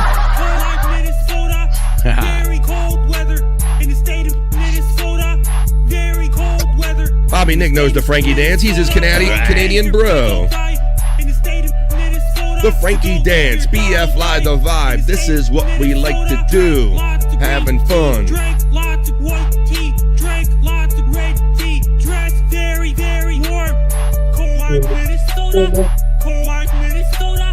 Cold like Minnesota. Frankie McDonald. Get it, Andrew. Get your guide to be prepared. Cold weather in the state of Minnesota. Cold Minnesota. Cold Minnesota. Cold Minnesota. Thank you for subscribing, Articulate John. The Stream Element bots lets me know that Articulate John hit that subscribe button. Thank you very much. Because we got Frankie here. Articulate John's just now subscriber? Damn, it took a while. It happens. Fraud. They had so much rain for New Zealand back on Thursday, back on today. It brought so much rain to Auckland, New Zealand on Wednesday because of deadly heat waves going on in New Zealand lately, in Australia, and so much rain going on in Mozambique, Africa. Mozambique, Africa, and all over the world. Frankie giving us the weather. Hey, Frankie, how's your hockey teams doing? The Cape Breton Eagles. Ain't seen any hockey yet? They're doing good. And Brantford Bulldogs of the OHL is doing good. Vancouver Giants are trying their best in the Western Hockey League. All three teams. All great teams. Frankie loves hockey. Frankie loves weather. When you going out over the weekend, you going to go singing at Dooley's or anything over the weekend? Yes, yes. And Jason Marshall Sunday. Jason Marshall's getting a lot of snow on Saturday. Jason Marshall, We Love Cookies podcast host. Awesome. You know, now where's Jason Marshall based out of? What state? Dayton, Ohio. He's Dayton, Ohio. I like that. We should make a map of all the podcasters, Frankie, and we could say Anthony Kumi is here and Gino is here, and we could do like a Frankie podcaster weather map forecast. I like that, buddy. Cool. And see you soon, right? All right. Well, thank you, Frankie. He's like, I had enough of that idea. Frankie McDonald checks in.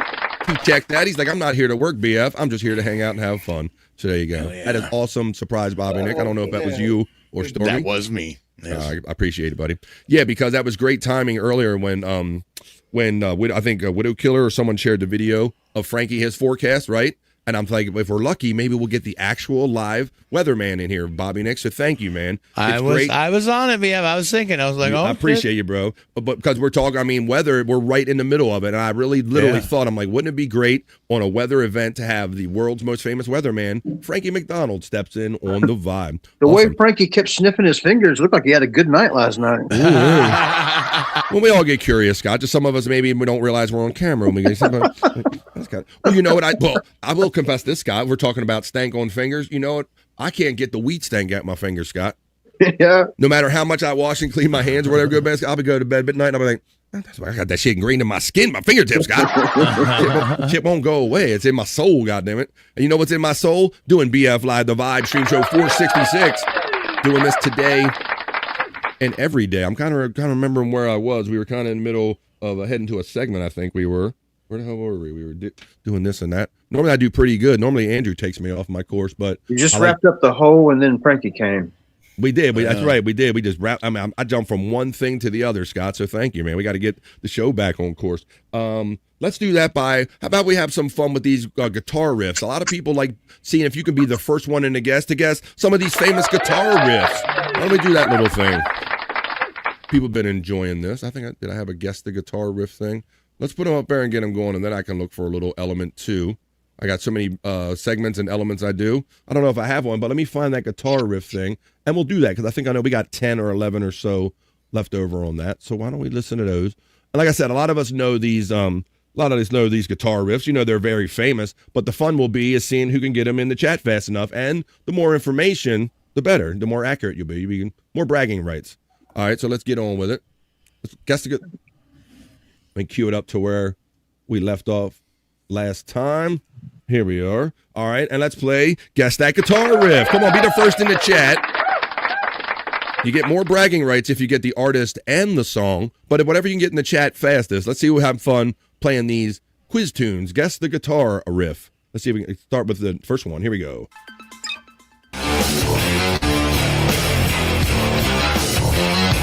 So there you go. That's our first one, and guess the guitar riff. Guess guitar riff. I got it. You got it? So, yeah, we like to give the chat the first opportunity to try to guess the guitar riff here on the Vibe. Let me see. Guitar riff quiz. Right, no guesses in the chat yet. Up. Ha! That comment went up and down in record time. LOL, what, yours? Which what? Fraud like Minnesota. Yeah, because I don't want to set Frank. Come on, man. Frankie. Frankie's our dude, man. Don't be calling him Frankie. No fraud. Fraud like Minnesota. Lots of weird shape heads in the state of Minnesota. Yeah. Let's go. All right. Record time. All right, well, nobody's guessing in the chat. Let me rock it one more time. Any guesses on this first guitar riff, chat family?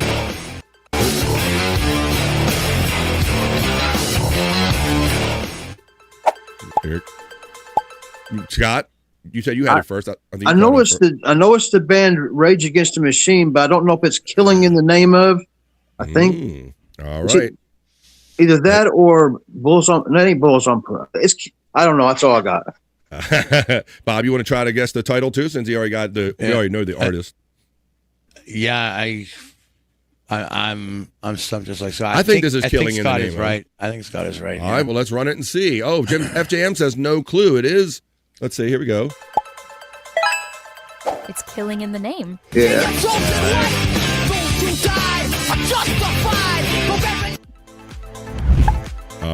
All right. Wriggle, it was part of where you said Weird Shape Heads in LA. No clue, says FJM. Wow, I stumped you off the get. Well, let's see if you can guess this next guitar riff.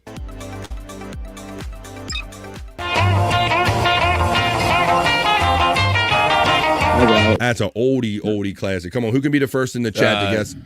Well, let them go, Bobby. Yeah. Right. I know you're the I know. You're the musical genius. I get that. We'll give him a second. Hey, if nobody does, you'll get your shot at it. But yeah, let's get them. I thought I had a guess the guitar riff kind of thing. We do. All right, let's see if anybody's in the chat. We got Marty McFly. That's great. I was going to say Michael J. Fox. That's right. Hey. This cat's got that sound I think you was looking for, Chuck. Yeah. C. Barry, says our friend FJM, checking in. Marty McFly. When this thing hits 88 miles an hour, we're gonna see some serious shit.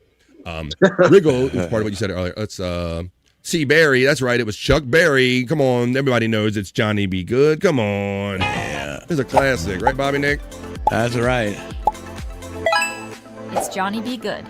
Go, Johnny, go, go. Go, Johnny, go. Yeah. All right. Let's check out our next selection. Oh, got it. All right. I know this one too. I could be thrown off on the song, but I think I know the song as well. Come on. Everybody, that's another popular modern riff.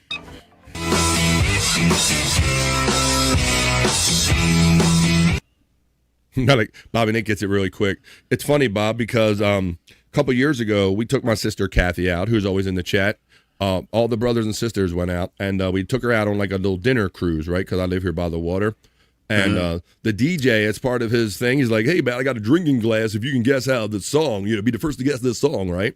So one of the first, like, it's me and my brother sitting there. So one of the first songs they play is Africa. They go, do, do, do. That's all it took for me, and I'm like, that's Africa. Really? Yeah. And so I flew up and got a glass, right? And then the next song starts out, and it's something real obvious. And then my brother goes up, and he gets a glass, and I think we ended up like getting all the prizes and all because we were like guessing the beginning of the song the fastest, bro. So let's have fun here. Anybody in the chat comment on these? Let me see. All right, let's move on to our next one. Nobody guessed that one? I got it. All right. Well, let Bobby Nick. You got this one. I think I let you go first. Okay. That's what Seven Nation Army by the White Stripes. It's Seven Nation Army.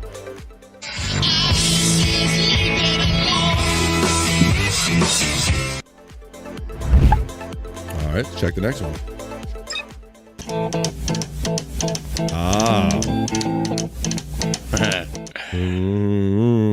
Yeah.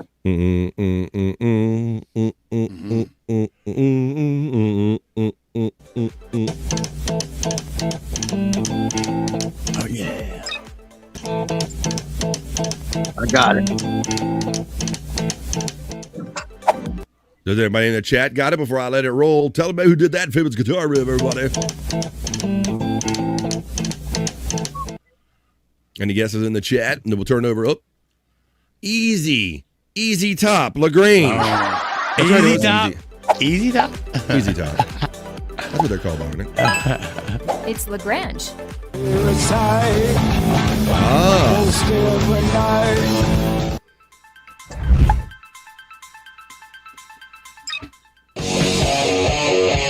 Oh man. I think we all got that one. Oh, take the pan load, Andrew. Look who's paying attention all of a sudden. Just in time just to ruin a segment. Terry, I'm putting him asleep on this one. I'm not allowed to throw this phone against the wall. All right, well, don't be... Crazy Train says, first chatter checking in. Andrew just said Ozzy Widow Killer said Crazy Train. There you go. It's Crazy Train. With the actual music video. There you go. Whoa, FJM says, he's giving us breaking news. Did you hear that Ozzy died? Whoa. Terry Nee says, heard Ozzy. I can't believe this. Rest in peace, Ozzy Osbourne. Let's guess our next one.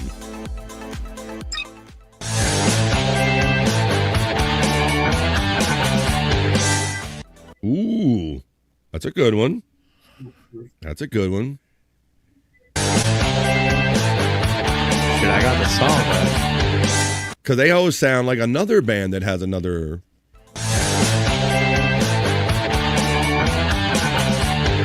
Come on, chat family. Guess that guitar riff. Come on. I think I got the band. You think you do?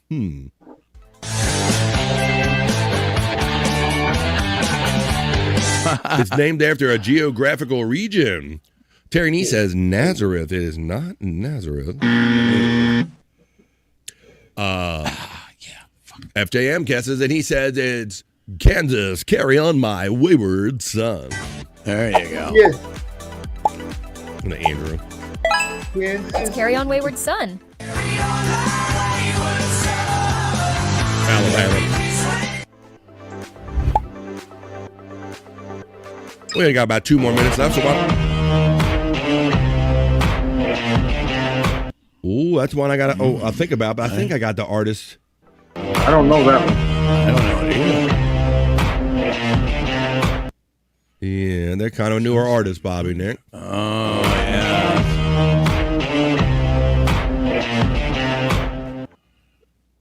Darren here is like, woe is me.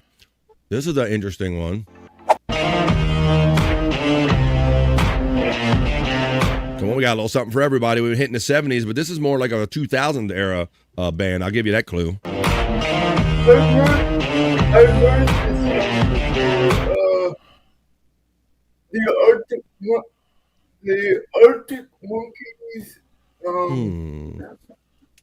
I don't know the title of it, but it's the Arctic Monkeys. I think JFK Headchunk got it. He guessed Slim Whitman. When I'm calling you, whatever. Oh, Slim Whitman. Hey, all those greatest hits. Tikal, brother, says Brutal Pain. Hopefully he'll be hanging out. He'll be hanging out later on tonight at 8:45 East. He's very generous. Thank you, bro. He likes to give us a rumble chance, and we like to drink, smoke, laugh, and joke. And that boy puts them down. He'll be putting them down in the chat later on tonight. FJM says, I don't know why. What is this? One more time, and then I'll let it roll. Oop. This is a tough one. I think it's Is it 21 Pilots? No, it's no. I don't think it's 21 Pilots, Scott. I believe it's but I think it's Black Keys. But I don't know the song. My guess is Black Keys for the artist. Don't know the song. Let's see. It's Do I Want to Know? Oh, Andrew got it. Nice, Andrew. Fuck yeah. High five, Andrew. I didn't think Andrew it was even close, man. I didn't think so either. Arctic Monkeys. I didn't know the title of it, but nice, buddy. Nice. I didn't. Yeah, I was wrong. I thought I was close with Black Keys, but Andrew gets it with Arctic Monkeys. I didn't know the title of it though. Well, nobody else knew Arctic Monkeys, so you win, Andrew.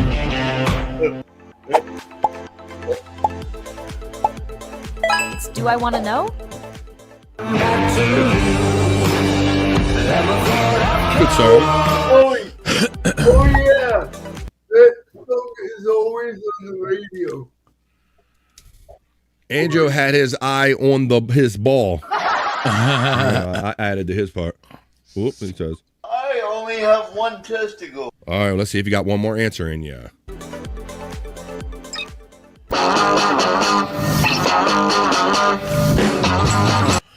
Damn, I know the song.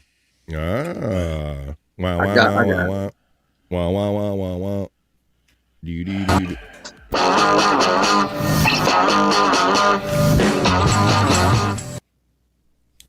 We got JFK Hedgehog checking in with the Kinks. Oh, we got one word coming out of girl. Girl.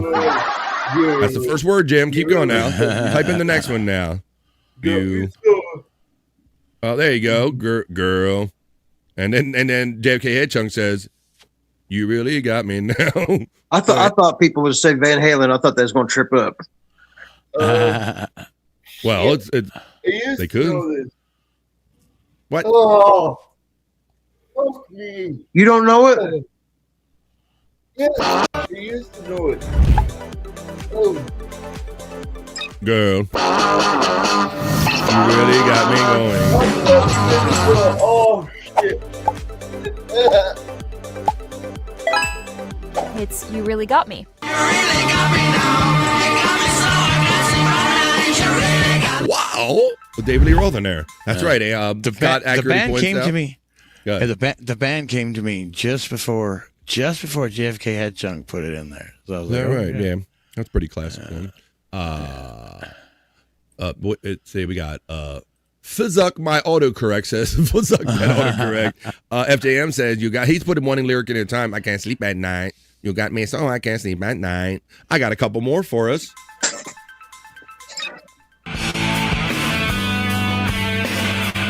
Got it. Artist and title. Come on, put that artist and title. Who's the first one in the chat? Guess a guitar riff. Artist and title. He sings gibberish. Oh. Let them guess, Andrew, in the chat. What do you say? I don't know.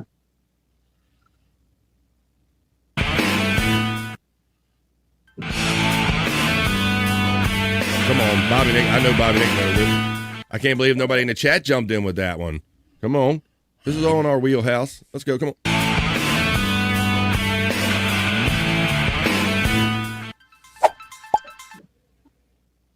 Bobby Nick, you want to throw it out there? Nobody in the chat did.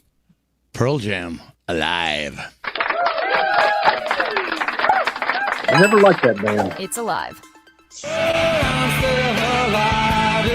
you got it. Oh, Spawn got it. Fuck yeah. Just got about another minute in this video left. Got it. Oh, that's a classic. Hold on, though. Come on, FJM. Come on. Come on, Juggalette Jen checking in on the vibe in the afternoon. We're finishing up. Guess that guitar riff. I really enjoy this because I just like hearing everybody going through, like thinking about this music. Here I am. Oh, he's going to do one lyric at a time. Brought you like a hurricane.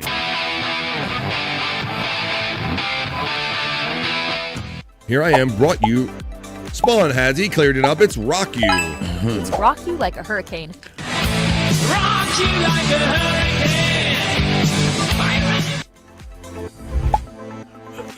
Thank you so much for watching. Leave in the comment below how many you got right.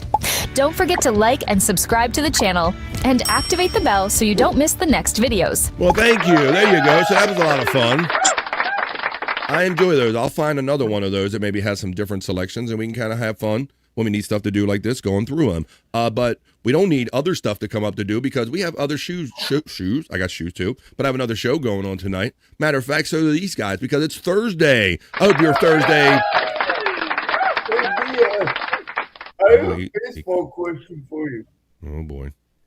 Should pitchers get paid over $200 million for the contract? If not, where should they get paid?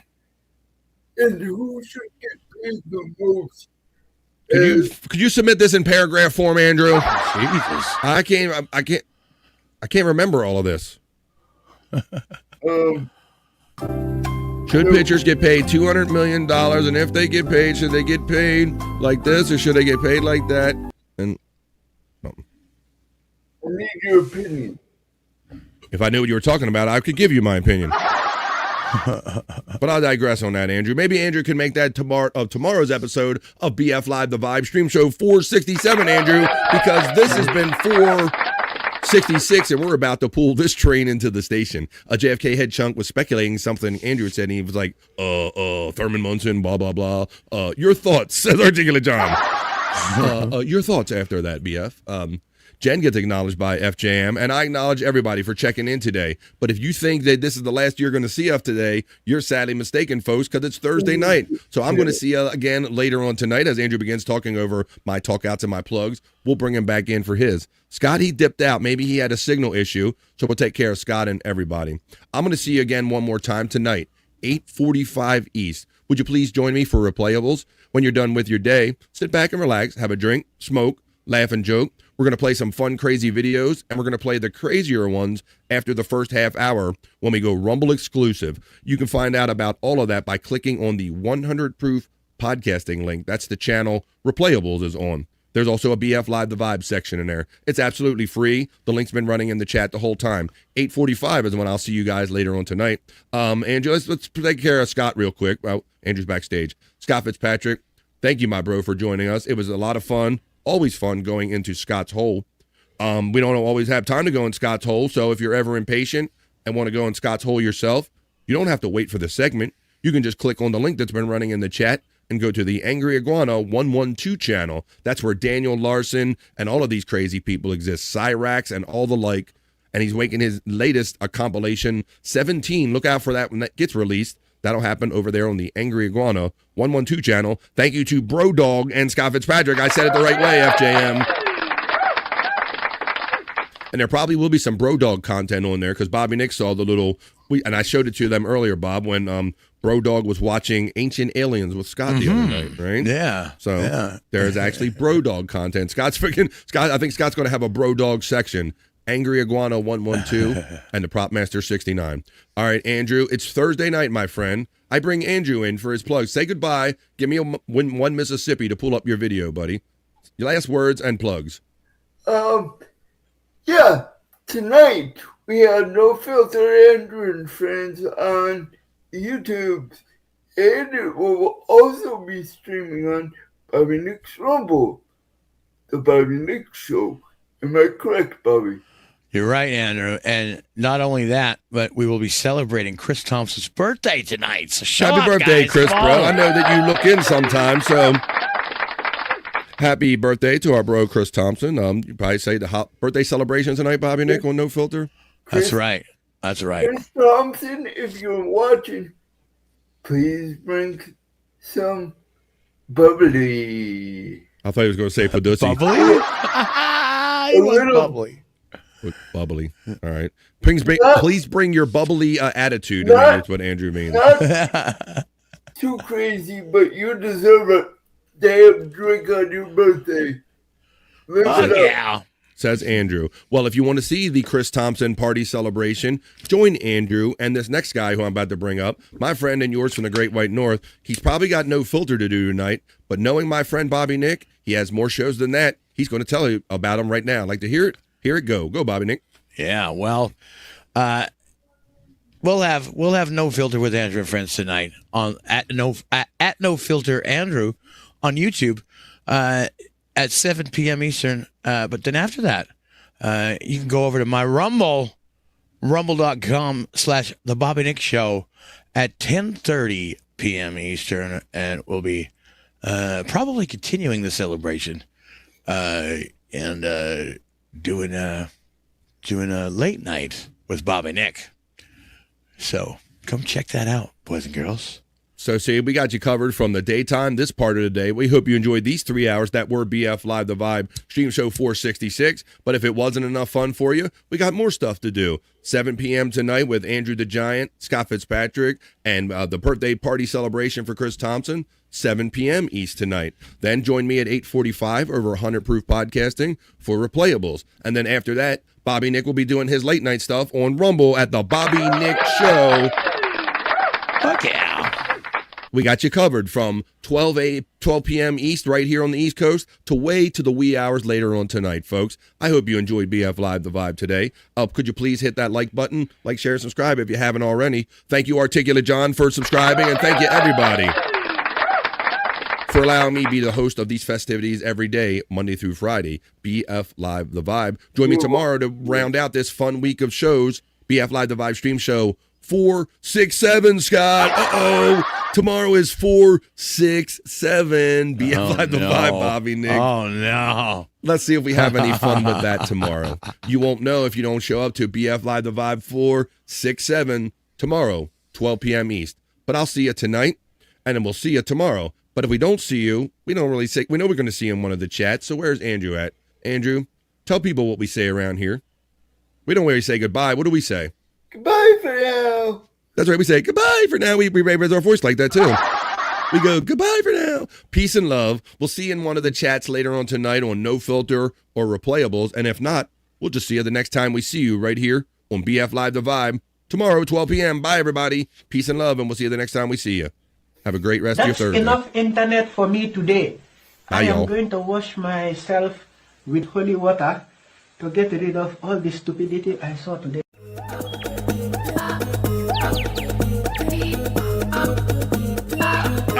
Jackie Mason. Fucking Bobby's fucking funny. Bobby Grant. I gotta give it to you. Line of the day, Bobby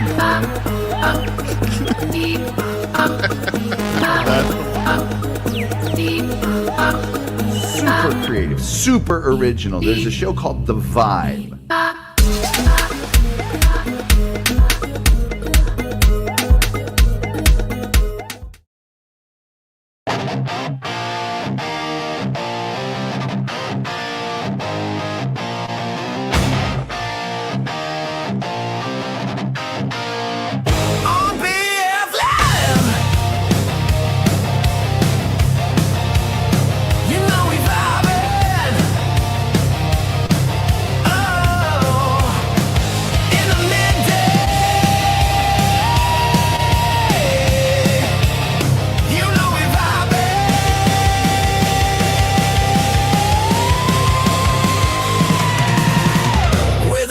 Chat family and the greatest panel of friends and all them positive vibes. Oh, it's BF Live.